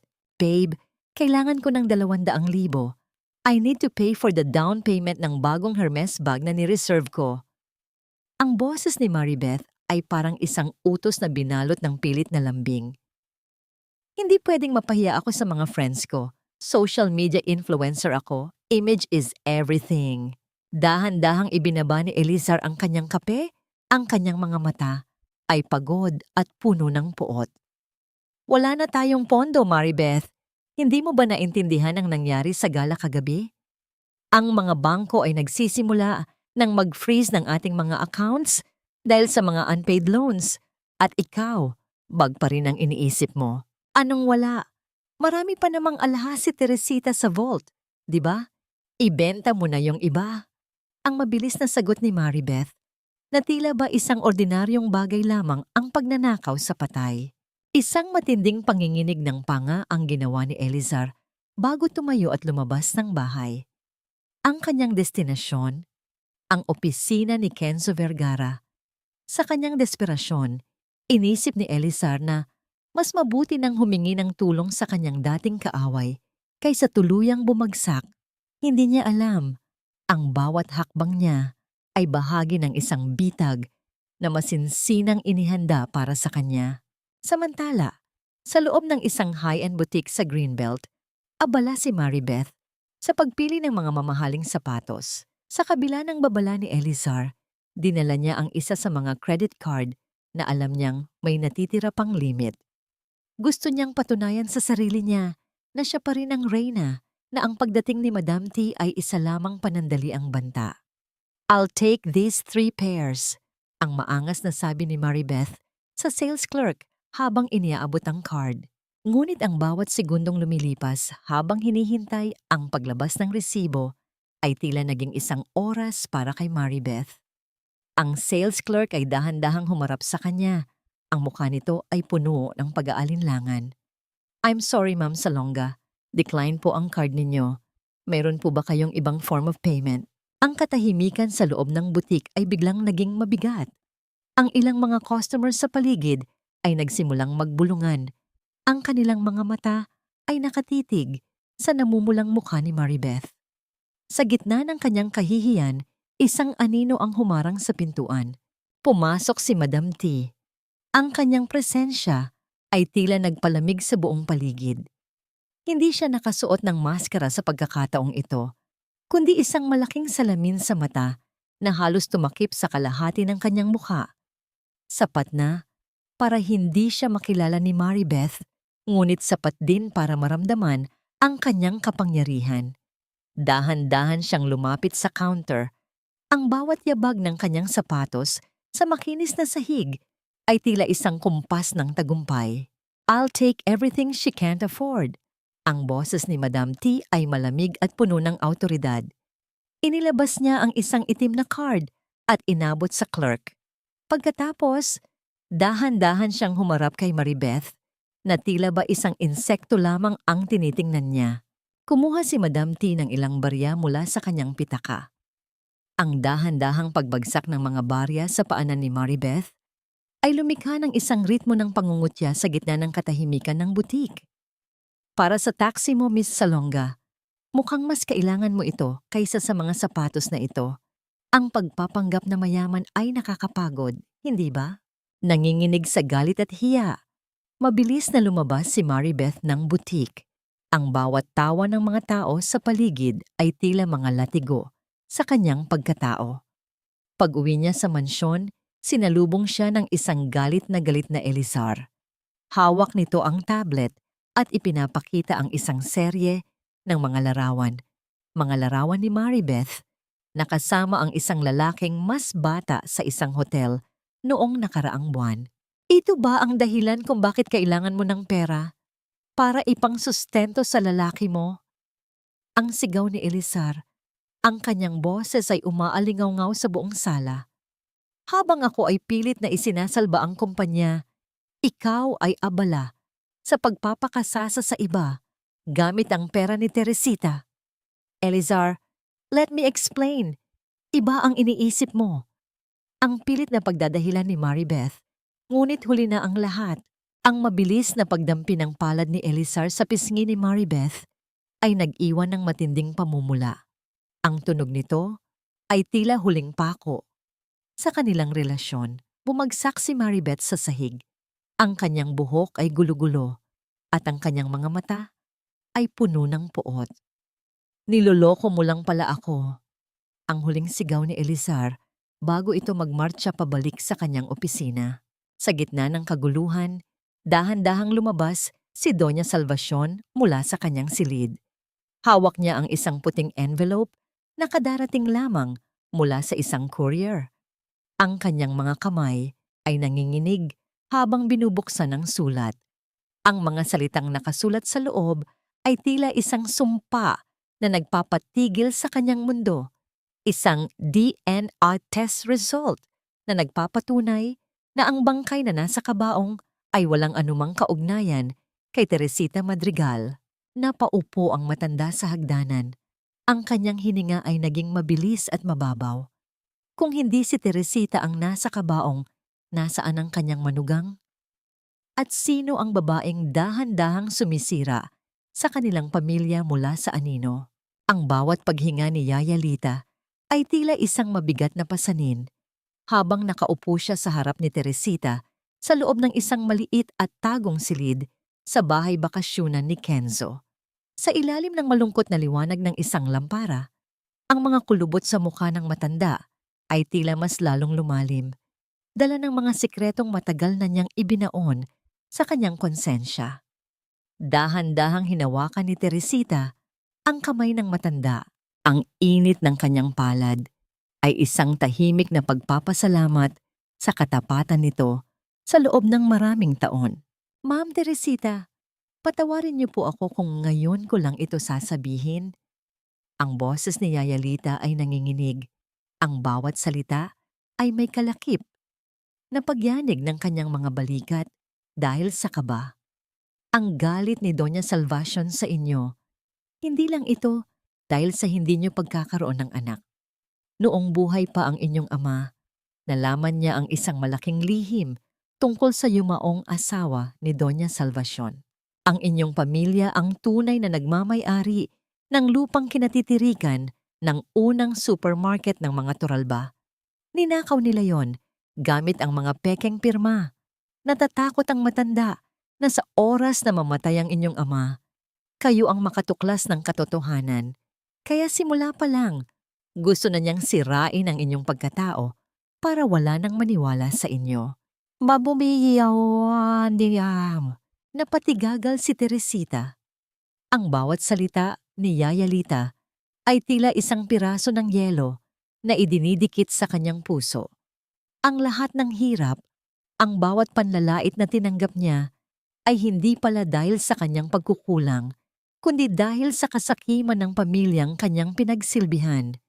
Isang matinding pighati ang dumaan sa kanyang mga mata, ngunit agad itong napalitan ng isang matatag na determinasyon. Yumakap siya ng mahigpit kay Yaya Lita. Ang kanilang pagyakap ay simbolo ng pagwawakas ng isang mahabang panahon ng pananahimik. Samantala, sa loob ng kanyang madilim na opisina sa mansyon, si Elizar ay tila isang hayop na nakakulong sa isang kalyeng walang labasan. Ang kanyang mga mata ay naniningkit habang nakatitig sa screen ng kanyang laptop. Mabilis niyang itinitipa ang mga security codes upang itakas ang natitirang 10 milyong piso sa huling corporate account na hindi pa na-freeze ng mga bangko. Ito na ang kanyang huling baraha, ang pera na gagamitin niya para tumakas patungong ibang bansa kasama si Maribeth. O kung kailangan, kahit mag-isa na lamang siya, dali. Bilisan mo! Bulong ni Elizar sa kanyang sarili, ang kanyang pawis ay tumutulo mula sa kanyang noo patungo sa keyboard. Ngunit sa bawat pagdiin niya ng huling button para sa wire transfer, isang malamig na pulang babala ang lumabas sa screen. Ang mensahe ay malinaw at nakasisindak. Access denied. Account temporarily blocked by major creditor, Vergara Logistics.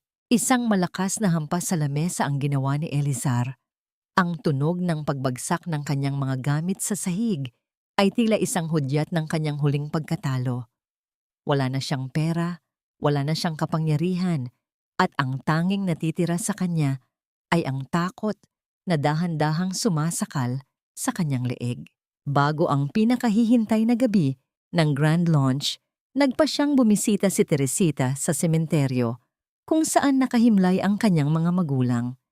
Ang dilim ng gabi ay binalot ng katahimikan ng mga puntod, ang tanging maririnig ay ang bulong ng hangin sa mga dahon ng puno ng nara.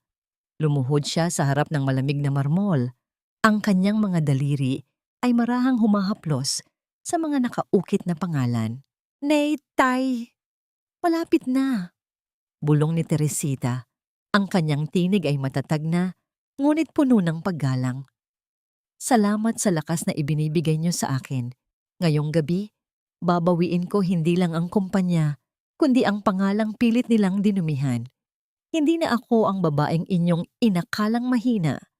Ngayong gabi, ang hustisya ay sisilang mula sa dilim. Tumayo siya at dahan-dahang isinuot ang kanyang itim na coat. Sa malayo, nakatayo si Kenzo sa tabi ng sasakyan. Ang kanyang mga mata ay nakatitig kay Teresita nang may paghanga at suporta. Hindi na kailangan ng salita. Ang kanilang pagtitinginan ay sapat na para malaman na magkasama silang haharap sa huling laban. Pagdating sa studio kung saan gaganapin ang live broadcast para sa grand launch ng bagong kumpanya ni Elizar, ang paligid ay puno ng mga ilaw, kamera, at mga tauhang nagmamadali. Ang bawat monitor ay nagpapakita ng mukha ni Elizar na kasalukuyang inaayusan para sa kanyang huling pag-arte sa harap ng buong bansa. Hindi niya alam na sa likod ng entablado, ang bawat galaw niya ay kontrolado na ng mga taong itinuring niyang patay at kalaban. Tumingin si Kenzo sa kanyang relo. Ang bawat pag-usad ng kamay nito ay tila isang countdown para sa pagsabog ng katotohanan. Humarap siya kay Teresita at hinawakan ang kanyang balikat nang may katiyakan. Handa na ang lahat, Teresita. Ang bawat screen sa buong bansa ay magiging saksi sa iyong pagbabalik. Ang boses ni Kenzo ay puno ng antisipasyon. Isang malalim na hininga ang pinakawala ni Teresita habang nakatayo sa madilim na bahagi ng backstage. Ang bawat pintig ng kanyang puso ay tila isang hudyat ng digmaan. Ang live broadcast ay magsisimula na sa loob ng 10 minuto. At ang mundo ay hindi pa handa sa muling paglitaw ng reynang inakala nilang ibinaona sa limot. Ang bawat ilaw sa loob ng malaking studio ay tila mga bituin na nagniningning para sa isang huwad na hari. Sa gitna ng entablado, nakatayo si Elizar. Ang kanyang suot na tuxedo ay kumikislap sa ilalim ng mga spotlight, habang ang kanyang mukha ay puno ng isang mapagkunwaring kapakumbabaan. Sa harap ng milyon-milyong taong nanonood ng live broadcast, nagsimula siyang magsalita.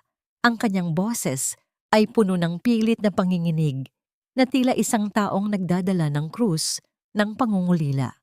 Ang proyektong ito, ang Toralba Legacy, ay inaalay ko sa aking yumaong asawa, si Teresita. Ang pahayag ni Elizar habang nakatingala sa mga kamera. Ang kanyang mga mata ay pilit na naghahanap ng luha. Siya ang naging inspirasyon ko sa bawat hakbang. Kahit wala na siya sa ating piling, ang kanyang alaala ang nagbibigay sa akin ng lakas na ituloy ang pangarap na ito. Maraming salamat sa inyong pagmamahal sa gitna ng aking pinakamidilim na panahon. Isang mahinang palakpakan ang namayani sa paligid. Ngunit sa gitna ng kanyang pasasalamat, isang hindi inaasahang pangyayari ang nagpatahimik sa buong sirkulo. Ang bawat bumbilya sa loob ng studio ay tila dahan-dahang nawalan ng hininga hanggang sa ang tanging natitirang liwanag ay ang asul na sinag mula sa naglalakihang LED screen sa likuran ni Elizar. Napatitig ang lahat nang ang screen ay hindi magpakita ng logo ng kumpanya, kundi isang malinaw at nakapanindig balahibong tagpo. Sa screen, tumambad ang isang footage na tila kinuha mula sa isang tago at madilim na anggulo. Nakita ng buong bansa ang pamilyar na kusina ng mga Toralba. Nakita nila si Elizar. Ang kanyang muka ay puno ng isang uri ng kasamaan na malayo sa kanyang imahe ngayon, habang maingat na dinudurog ang isang tableta at inilalagay ito sa baso ng alak. Ang bawat paggalaw niya, ang bawat paglingon niya sa pintuan para masigurong walang makakakita ay naging isang pampublikong paglilitis. Ano ito? Patayin niyo ang screen! Patayin niyo yan! Ang histerikong sigaw ni Elizar. Ang kanyang boses ay tila isang hayop na nasusukol sa gitna ng liwanag. Ngunit ang bawat tekniko ay tila naging rebulto, walang sino mang gumalaw, habang ang video ay nagpapatuloy sa pagpapakita ng pag-abot niya ng alak kay Teresita na nanginginig sa lagnat. Kasabay ng pagtatapos ng video, ang malalaking pintuan ng studio ay dahan-dahang bumukas nang walang anumang ingay ng bakal. Tila ba sumusuko ang bawat harang para sa isang mahalagang pagdating. Mula sa madilim na pasilyo, isang anino ang dahan-dahang lumitaw. Isang babaeng nakasuot ng matingkad na pulang gown ang naglalakad ng may dignidad. Ang bawat pagdampi ng kanyang takong sa makinis na sahig ay tila isang matatag na tibok ng puso sa gitna ng nakabibinging katahimikan. Ang bawat taong naroroon ay tila nakalimutang huminga. Hindi na ito ang Madam T na nakatago sa likod ng maskara. Ito ang babaeng idineklarang patay. Ang babaeng ibinaon na sa limot ng kanyang sariling asawa. Si Teresita Madrigal ay nakatayo sa gitna ng entablado. Ang kanyang mukha ay walang bakas ng galit, kundi isang kapangyarihang nagmumula sa katotohanan. Sa harapang hanay, si Doña Salvacion ay unti-unting napatayo. Ang kanyang mga kamay ay nanginginig habang nakaturo sa kanyang manugang. Ang kanyang mga labi ay bumubukas sara, ngunit walang salitang lumalabas, hanggang sa ang kanyang paningin ay tuluyang nagdilim. Ang bigat ng kanyang katawan nang bumagsak ito sa sahig ay lumikha ng isang mahinang tunog sa carpet, isang hudyat ng pagbagsak ng kanyang matayog na dangal. Walang sino man ang lumapit para tulungan ang matanda. Ang lahat ng mata ay nakapako lamang sa babaeng nasa pula. Dahan-dahang lumapit si Teresita kay Elizar, na ngayon ay tila isang basang sisiw na nanginginig sa gitna ng ulan. Huminto siya sa mismong harap nito. Ang kanilang mga mata ay nagtagpo. Ang isa ay puno ng liwanag, at ang isa ay puno ng kadiliman. Sa unang pagkakataon, ang boses ni Teresita ay umalingaw-ngaw sa buong studio, malinaw at walang bahid ng pag-aalinlangan. Ang sarap ng alak, hindi ba? Mahal ko. Ang bawat salita ay tila isang malamig na haplos ng yelo sa kaluluwa ni Elizar. Inubos ko ang bawat patak dahil akala ko ay pagmamahal ang idinudulot mo sa akin. Ngunit ang lason ay may paraan para muling bumalik sa nagbigay nito. Napaatras si Elizar. Ang kanyang mga kamay ay pilit na naghahanap ng kakapitan sa podium. Ngunit sa halip na tumakbo, isang kakaibang kilos ang ginawa niya. Ang kanyang kamay ay dahan-dahang pumasok sa loob ng kanyang bulsa. Ang kanyang mga panga ay mahigpit na nakakuyom hanggang sa mamuti ang kanyang mukha. Mayroong isang bagay na nakatago doon, isang malamig at matigas na bagay na tila huling barahan ng isang taong wala nang natitirang pag-asa. Inilabas ni Elizar ang isang itim na baril. Agad na napuno ng tensyon ang buong studio at maririnig ang mahihinang buntong hininga ng takot mula sa mga tao sa paligid. Walang sino mang nangahas gumalaw habang nanginginig ang hangin sa bigat ng sitwasyon.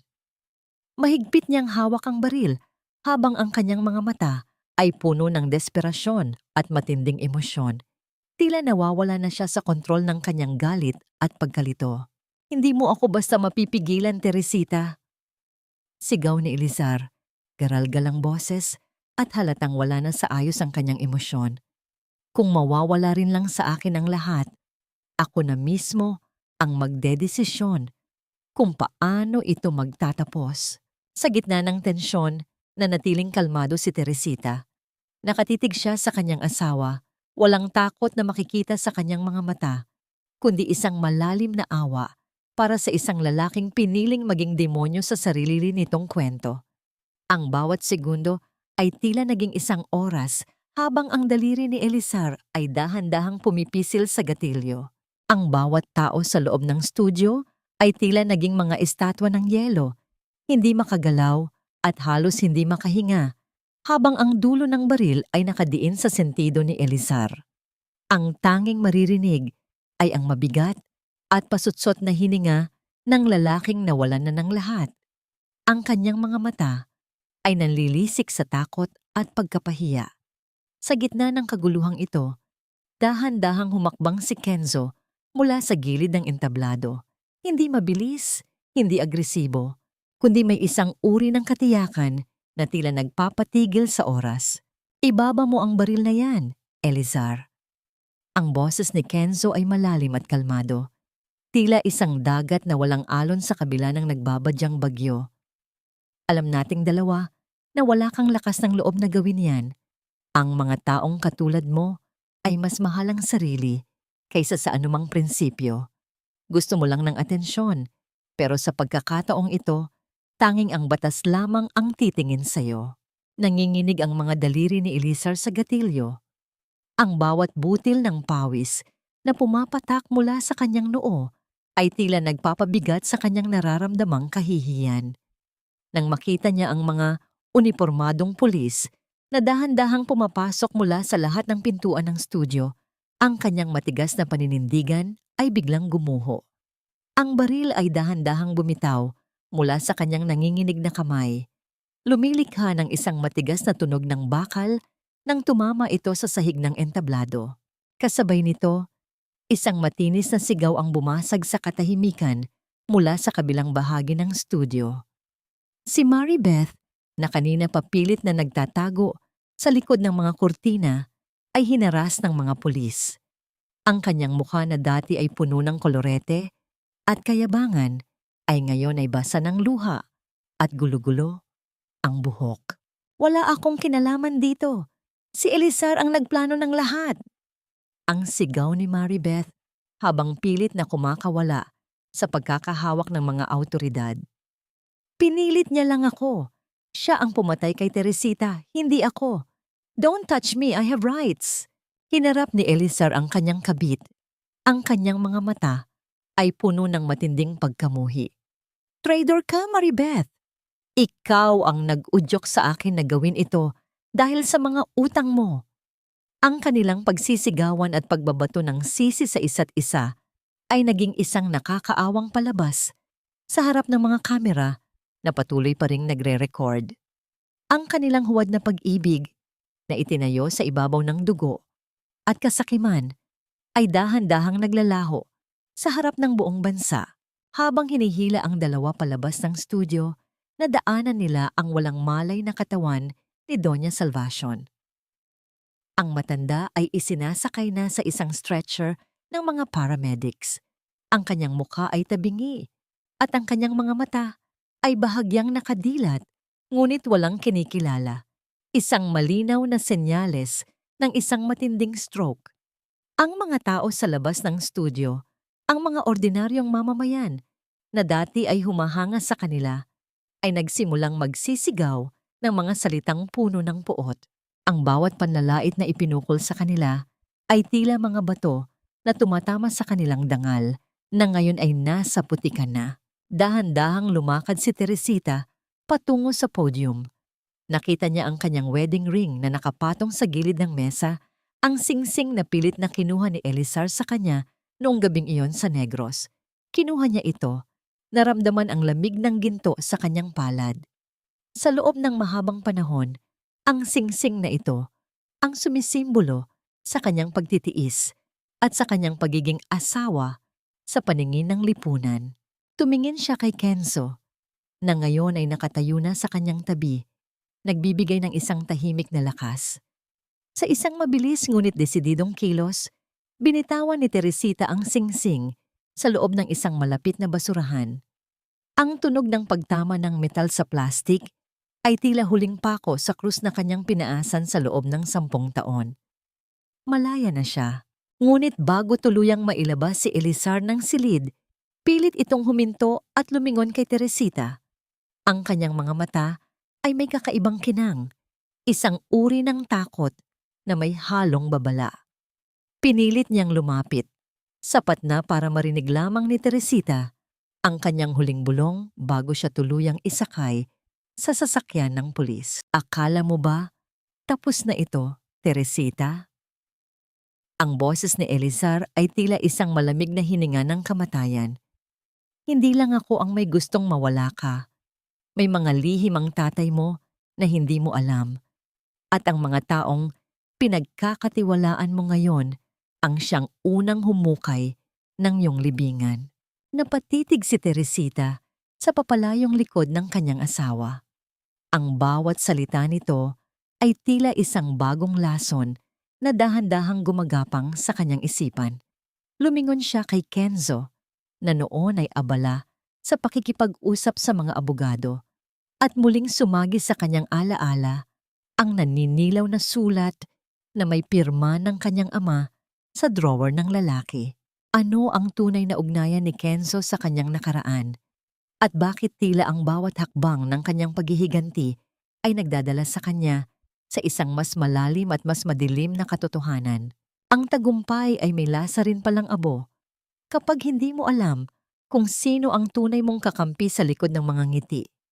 Sa loob ng malawak at marangyang opisina na dati ay pag-aari ng kanyang ama, nakatayo si Teresita sa harap ng malaking bintana, pinapanood ang mga sasakyang tila mga langgam sa kalsada ng Cebu.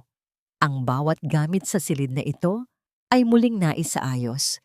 Ang amoy ng mamahaling kahoy at semento ay muling naghari. Ngunit ang bawat sulok ay tila may dalang alaala ng mga taong nagtangkang pumatay sa kanya. Isang marahang paggalaw ng pinto ang bumasag sa katahimikan ng silid. Pumasok si Yayalita, dala ang isang tray ng tsa. Ang kanyang mukha ay puno ng kagaanan na matagal na niyang hindi naramdaman. Ang bawat hakbang ng matanda ay tila mas magaan na ngayon. Tila ba ang hustisyang nakamit ay nagtanggal ng isang napakabigat na sako sa kanyang mga balikat. Ma'am Teresita, ang dami pong mga bulaklak sa labas, mula sa mga suppliers at mga empleyado ninyo. Natutuwa po silang lahat na kayo na muli ang namumuno sa Madrigal Torralba Group. Ang boses ni Yayalita ay puno ng kagalakan, ngunit mabilis din itong napalitan ng pag-aalala nang makita ang malalim na iniisip ng kanyang amo. Salamat, Yaya. Pero kailangan ko munang gawin ang isang bagay para tuluyan ng matahimik ang aking kalooban. Sagot ni Teresita. Ang kanyang tinig ay matatag, ngunit may himig ng pagkapagod. Pagkalipas ng ilang oras, natagpuan ni Teresita ang kanyang sarili sa loob ng isang malamig at madilim na pasilyo ng kulungan. Ang amoy ng klorina at kalawang ay nanunuot sa kanyang ilong, isang matinding kontras sa bango ng kanyang opisina. Nakaupo siya sa harap ng isang makapal na salamin, naghihintay sa lalaking dati ay itinuring niyang mundo. Lumabas si Elizar na nakasuot ng orange na uniforme, ang kanyang katawan ay dahan-dahang nangangayayat at ang kanyang balat ay tila nawalan na ng buhay sa loob lamang ng ilang linggo. Nang makita niya si Teresita, isang pilit na ngiti ang sumilay sa kanyang mga labi. Isang ang ngiting puno pa rin ng pagmamanipula. Naparito ka ba para panoorin akong maghirap, Teresita? O baka naman hindi mo rin kayang mabuhay nang wala ako? Ang boses ni Elizar ay paos. Tila bawat salita ay may dalang pait. Tiningnan siya ni Teresita nang may malalim na awa, hindi galit, kundi isang uri ng pagtanggap na ang taong ito ay kailanman ay hindi nagbago. Naparito ako para ibigay sa iyo ito. Inilabas niya ang isang maliit na lalagyan ng pagkain. Kare-kare. Ang huling pagkain na niluto ko para sa iyo. Hindi ito lason, Elizar. Ito ay simbolo ng huling pagkakataong maging tao ka sa paningin ko. Pinapatawad na kita, hindi dahil karapat-dapat ka, kundi dahil ayaw ko nang dalhin ang bigat mo sa puso ko habang buhay. Iniwan ni Teresita ang lalagyan at hindi na hinintay ang sagot ni Elizar. Sa kabilang selda, nadaanan niya si Maribeth. Ang babaeng dati ay puno ng kayabangan ay ngayon ay nakaupo sa sahig. Ang kanyang mga kuko ay sira-sira at ang kanyang mga mata ay tila wala nang nakikita. Nang mapansin ni Maribeth si Teresita, nagsimula itong umiyak ng walang tunog. Ang kanyang mga balikat ay nayayanig sa matinding pagsisisi. Ngunit para kay Teresita, ang bawat luhang yon ay tila mga patak na lamang ng ulan sa tuyong lupa. Huli na para sa anumang pagbabago. Sa paglabas niya ng kulungan, sinalubong siya ni Kenzo. Ang liwanag ng araw ay tumama sa mukha ng lalaki at ang kanyang nangiti ay tila isang gamot sa lahat ng sugat ni Teresita. Sa loob ng sasakyan, dinala siya ni Kenzo sa isang bagong gusali sa gitna ng lungsod.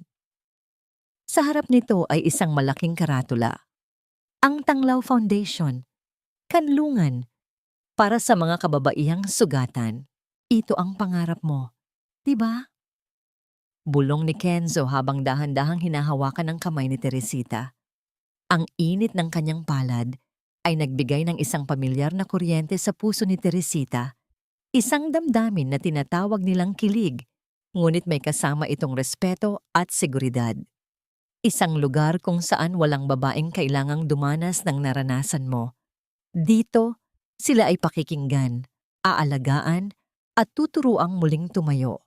Hindi napigilan ni Teresita ang pagpatak ng kanyang mga luha habang nakatingin sa gusali. Sa gitna ng lahat ng dumi at kataksilan, mayroon pa palang magandang bagay na isinisilang. Humarap siya kay Kenzo at dahan-dahang isinandal ang kanyang ulo sa balikat nito. Ang bawat paghinga ni Kenzo ay tila isang ritmo ng kapayapaan na dahan-dahang nagpapatahimik sa kanyang bawat takot. Ngunit sa gitna ng kanilang sandali, naalala ni Teresita ang mga huling salita ni Elizar sa studio. Ang bawat salitang iyon ay tila isang multong bumubulong sa kanyang tenga. Ang imahe ng naninilaw na sulat sa drawer ni Kenzo ay muling nagpakita sa kanyang isipan. Kenzo!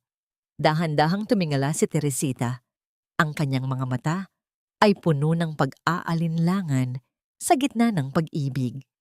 Bakit may sulat si Papa sa loob ng opisina mo?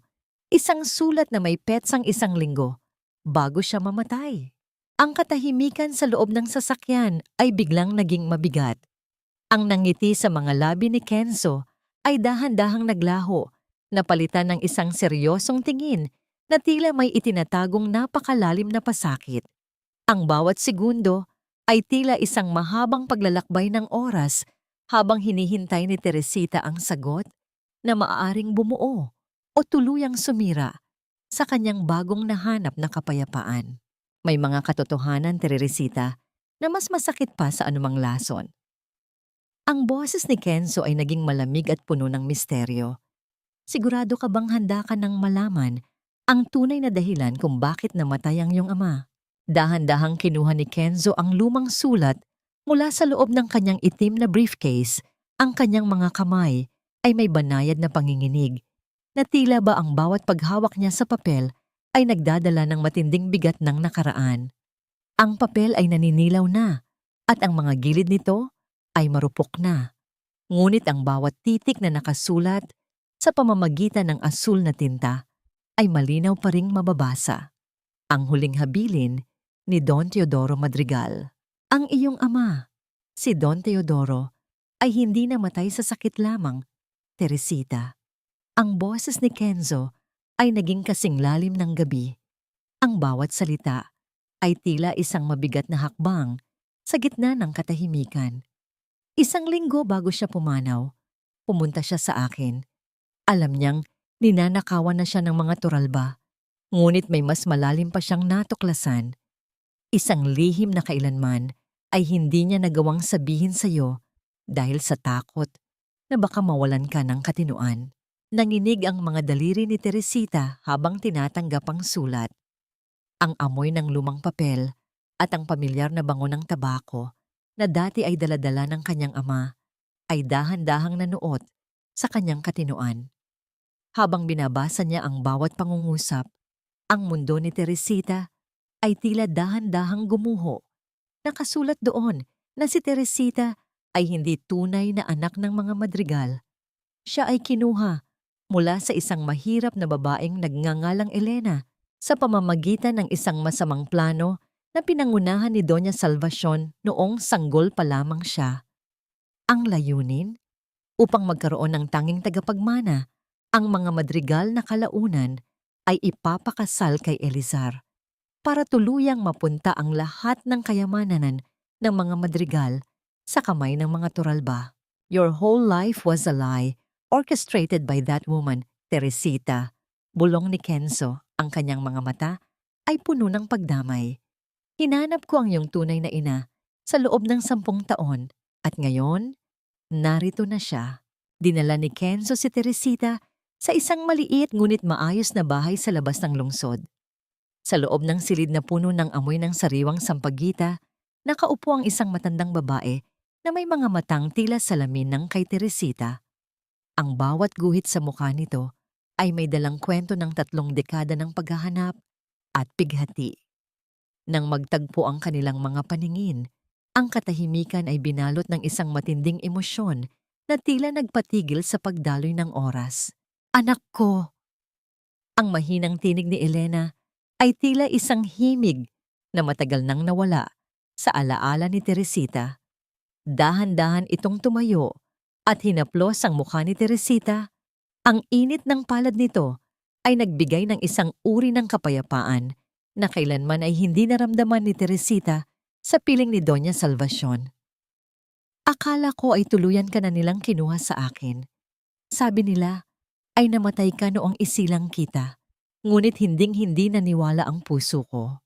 Ang bawat patak ng luha ni Teresita ay tila isang paghuhugas sa lahat ng sakit ng kanyang nakaraan. Ang pagkakayakap niya sa kanyang tunay na ina ay isang muling pagsilang. Ngunit sa gitna ng kanyang kaligayahan, isang matinding galit ang muling nag-apoy sa kanyang dibdib para sa babaeng sumira sa kanyang buhay mula pa noong siya ay isilang. Kinaumagahan, natagpuan ni Teresita ang kanyang sarili sa loob ng isang pribadong kwarto sa ospital. Nakahiga si Doña Salvacion sa isang itim na wheelchair. Ang kalahati ng kanyang mukha ay tabingi at ang kanyang kanang kamay ay naninigas sa ibabaw ng kanyang kandungan. Ang matanda, na dati ay tila isang reynang walang kinatatakutan, ay ngayon ay isang anino na lamang ng kanyang dating sarili. Ang kanyang mga mata ay dilat na dilat, ngunit tanging ang panginginig ng kanyang mga pilik mata ang nagpapakita na siya ay nakakaramdam pa. Dahan-dahang lumapit si Teresita at inilapag ang DNA test result at ang sulat ng kanyang ama sa ibabaw ng lamesa sa harap ng matanda. Tinitigan niya si Doña Salvacion nang walang bahid ng galit, kundi isang uri ng malalim na pagkamuhi na binalot ng katahimikan. Nalaman ko na ang lahat, Doña Salvacion. Ang boses ni Teresita ay tila isang hatol ng kamatayan sa gitna ng malamig na silid. Ninakaw mo ako sa aking tunay na ina. Ginawa mo akong kasangkapan para sa iyong kasakiman. Ngunit tingnan mo ang iyong sarili ngayon. Nasaan ang iyong kayamanan? Nasaan ang iyong dangal? Nakakulong ka sa loob ng sarili mong katawan habang ang bawat segundong lumilipas ay paalala ng bawat buhay na iyong sinira. Isang mahinang ungol ang lumabas sa lalamunan ni Doña Salvacion. Ang kanyang mga mata ay nagsimulang mamasa dahil sa takot o marahil ay dahil sa huling sulyap ng kanyang konsensya. Ngunit hindi siya tinulungan ni Teresita. Sa halip, Kinuha niya ang isang basong tubig at dahan-dahang ibinuhos ito sa sahig sa paanan ng matanda. Isang simbolo ng bawat sakripisyong itinapon nito sa putikan. Mamuhay ka sa dilim, gaya ng ginawa mo sa akin sa Negros. Ang huling sabi ni Teresita bago tuluyang tumalikod. Dahil sa bawat paghinga mo, ang mukha ko ang huling bagay na makikita mo bago ka tuluyang malimutan ng mundong ito. Paglabas niya ng ospital, sinalubong siya ni Kenzo sa ilalim ng isang matandang puno ng nara. Ang sikat ng araw ay tumatama sa mukha ni Teresita at sa unang pagkakataon, ang bawat bakas ng pighati ay tila tuluyan ng naglaho. Inalok ni Kenzo ang kanyang kamay, isang tahimik na paanyaya para sa isang paglalakbay na malayo sa mga anino ng nakaraan. Handa ka na ba, Teresa? Tanong ni Kenzo, ang kanyang boses ay puno ng pag-asa. Sa pagkakataong ito, hindi tayo tatakas. Pupunta tayo sa Dumaguete para magbakasyon at para simulan ang kwentong ikaw na mismo ang magsusulat. Ngunit habang naglalakad sila patungo sa sasakyan, isang pamilyar na boses ang tumawag sa pangalan ni Teresita mula sa gate ng ospital. Isang boses na puno ng desperasyon at tila humihingi ng isang bagay na hindi na maibabalik kailanman. Sino ang taong ito na naglalakas loob pang lumapit sa gitna ng kanyang bagong nahanap na kapayapaan?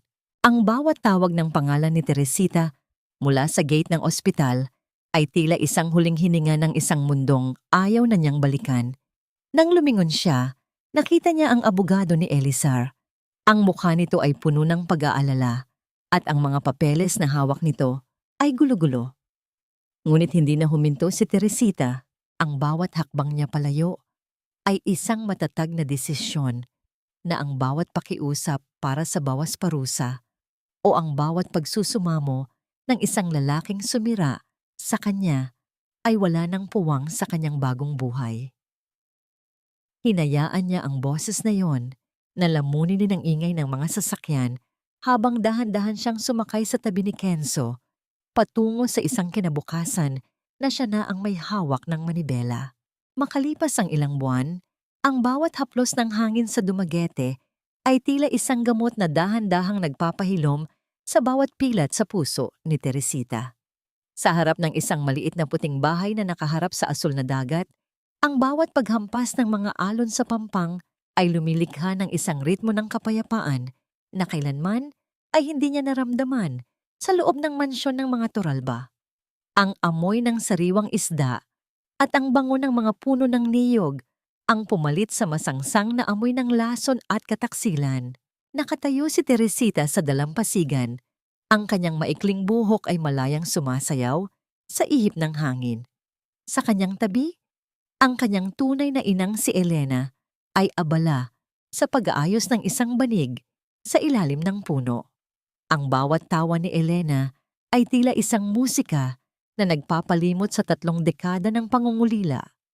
Napagtanto ni Teresita na ang tunay na kayamanan ay hindi nasusukat sa laki ng kumpanya o sa dami ng alahas, kundi sa init ng yakap ng isang inang hinding-hindi siya tinalikuran. Dahan-dahang lumapit si Kenzo.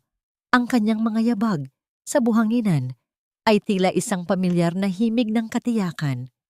Hindi siya nagsasalita, kundi marahan lamang niyang itinabi ang kanyang balikat sa balikat ni Teresita habang kapwa sila nakatingin sa papalubog na araw. Ang langit ay nagmistulang isang malaking canvas na puno ng kulay kahel, lila at ginto. Isang maringal na pagtatapos sa isang napakahabang gabi. Ang ganda ng langit ngayong hapon, di ba? Ang boses ni Kenzo ay malalim at puno ng kapayapaan. Dahan-dahan niyang inabot ang kamay ni Teresita. Ang bawat pagdampi ng kanilang mga balat ay nagdadala ng isang uri ng kilig na hindi nakabatay sa pagnanasa, kundi sa isang malalim na pagkakaibigan at pag-asang muling magmahal. Noong nakita kita sa Negros, sa gitna ng ulan at putikan, sumumpa ako na dadalhin kita sa isang lugar na tanging liwanag lamang ang makikita mo. Tumingala si Teresita sa kanya.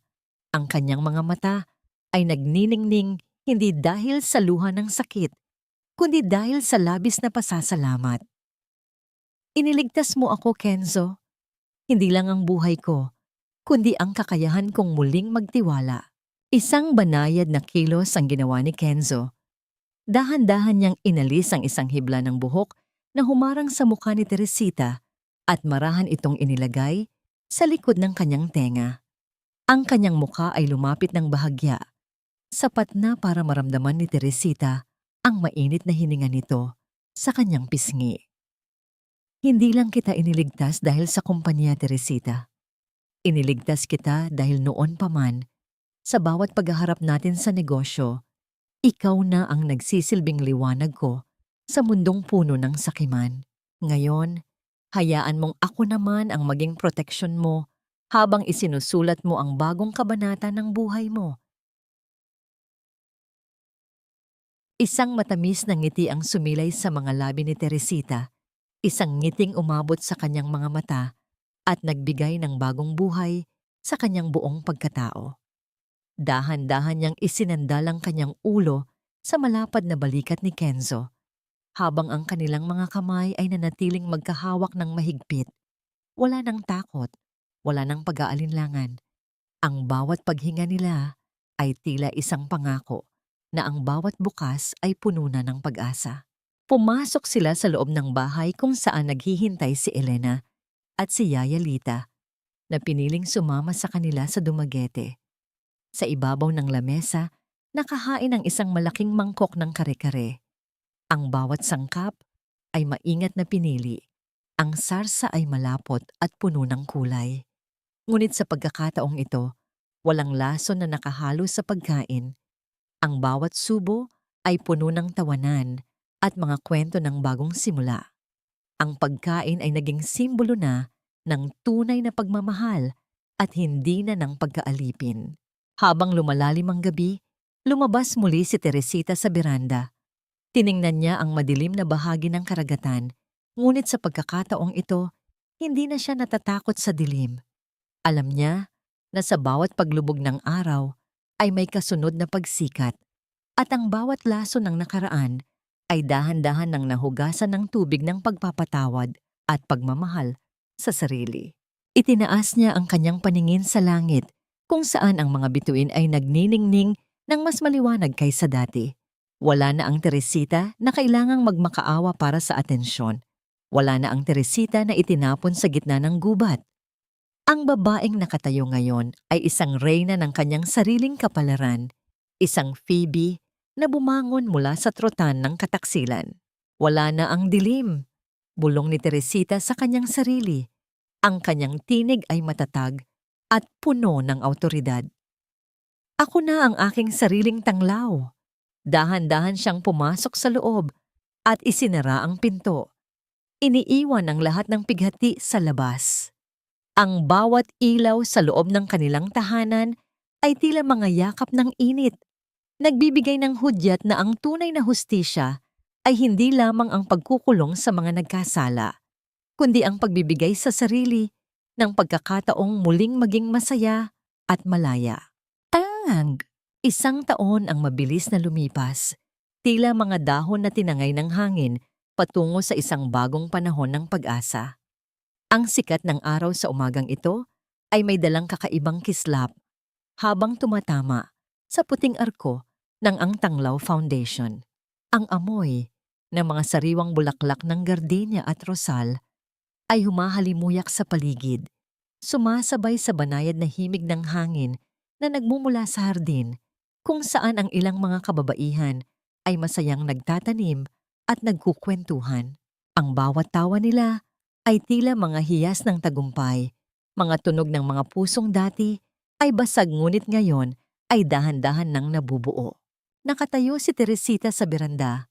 Ang kanyang buhok ay bahagyang humaba na at ang kanyang mga mata ay wala ng bakas ng takot o pait.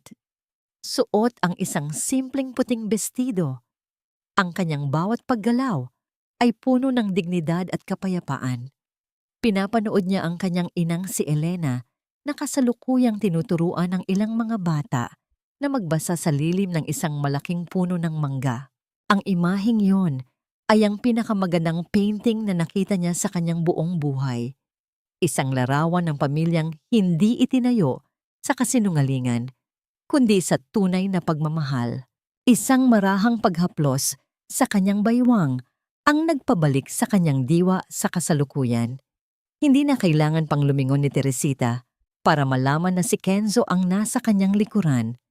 Ang bawat sandali na kasama ang lalaki ay tila isang walang katapusang awit ng suporta at pag-unawa.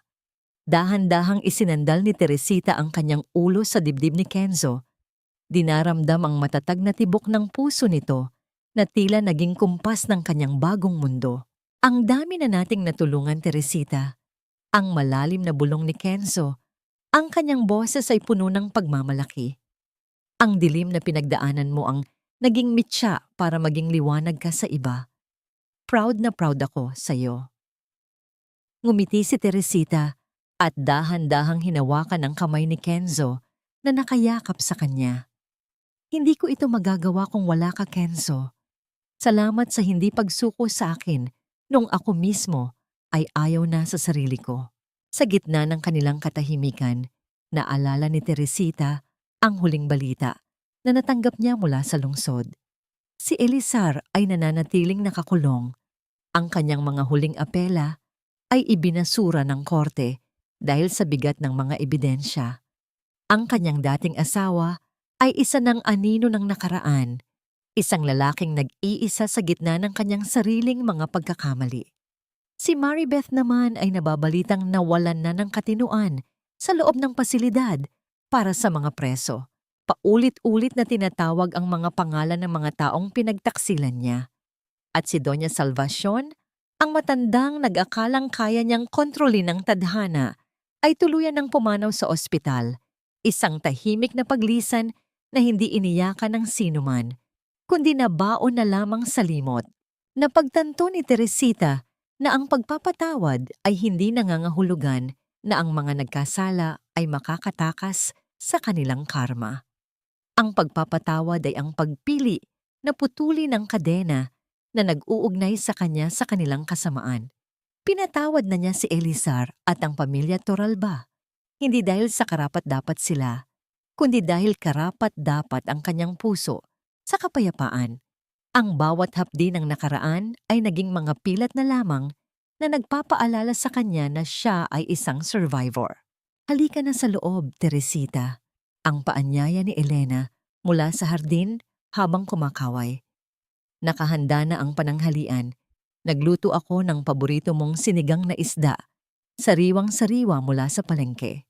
Ang bawat hakbang ni Teresita patungo sa loob ng kanilang tahanan ay tila isang pagdiriwang ng buhay. Sa bawat pagsasara ng pinto, ang mga anino ng Negros at ang lason sa Cebu ay tuluyan ng naglaho. Ang natitira na lamang ay ang init ng tawa ng kanyang ina, ang tapat na pag-aalaga ni Yaya Lita, at ang pangako ng pag-ibig sa mga mata ni Kenzo. Ang kwento ni Teresita Madrigal ay hindi lamang kwento ng isang babaeng pinagtaksilan. Ito ay isang paalala sa bawat taong nakikinig na ang bawat gabi, gaano man ito kadilim, ay may hangganan. Ang tunay na lakas ay hindi nagmumula sa paghihiganti, kundi sa pagtayo mula sa pagkakadapa at pagpiling muling magmahal ng walang takot. Ang bawat sugat ay maaaring maging tanglaw at ang bawat lason ay maaaring maging aral na magpapatibay sa kaluluwa. Sa huling sulyap ni Teresita sa asul na kalangitan, isang huling bulong ang lumabas sa kanyang mga labi. Isang pasasalamat sa tadhana na nagdala sa kanya sa dalampasigang ito. Wala na ang dilim, wala na ang takot. Dahil sa huli, natutunan niyang ang pinakamaliwanag na liwanag ay hindi nagmumula sa labas, kundi sa apoy ng pag-asa na nagnininga sa loob ng sariling puso.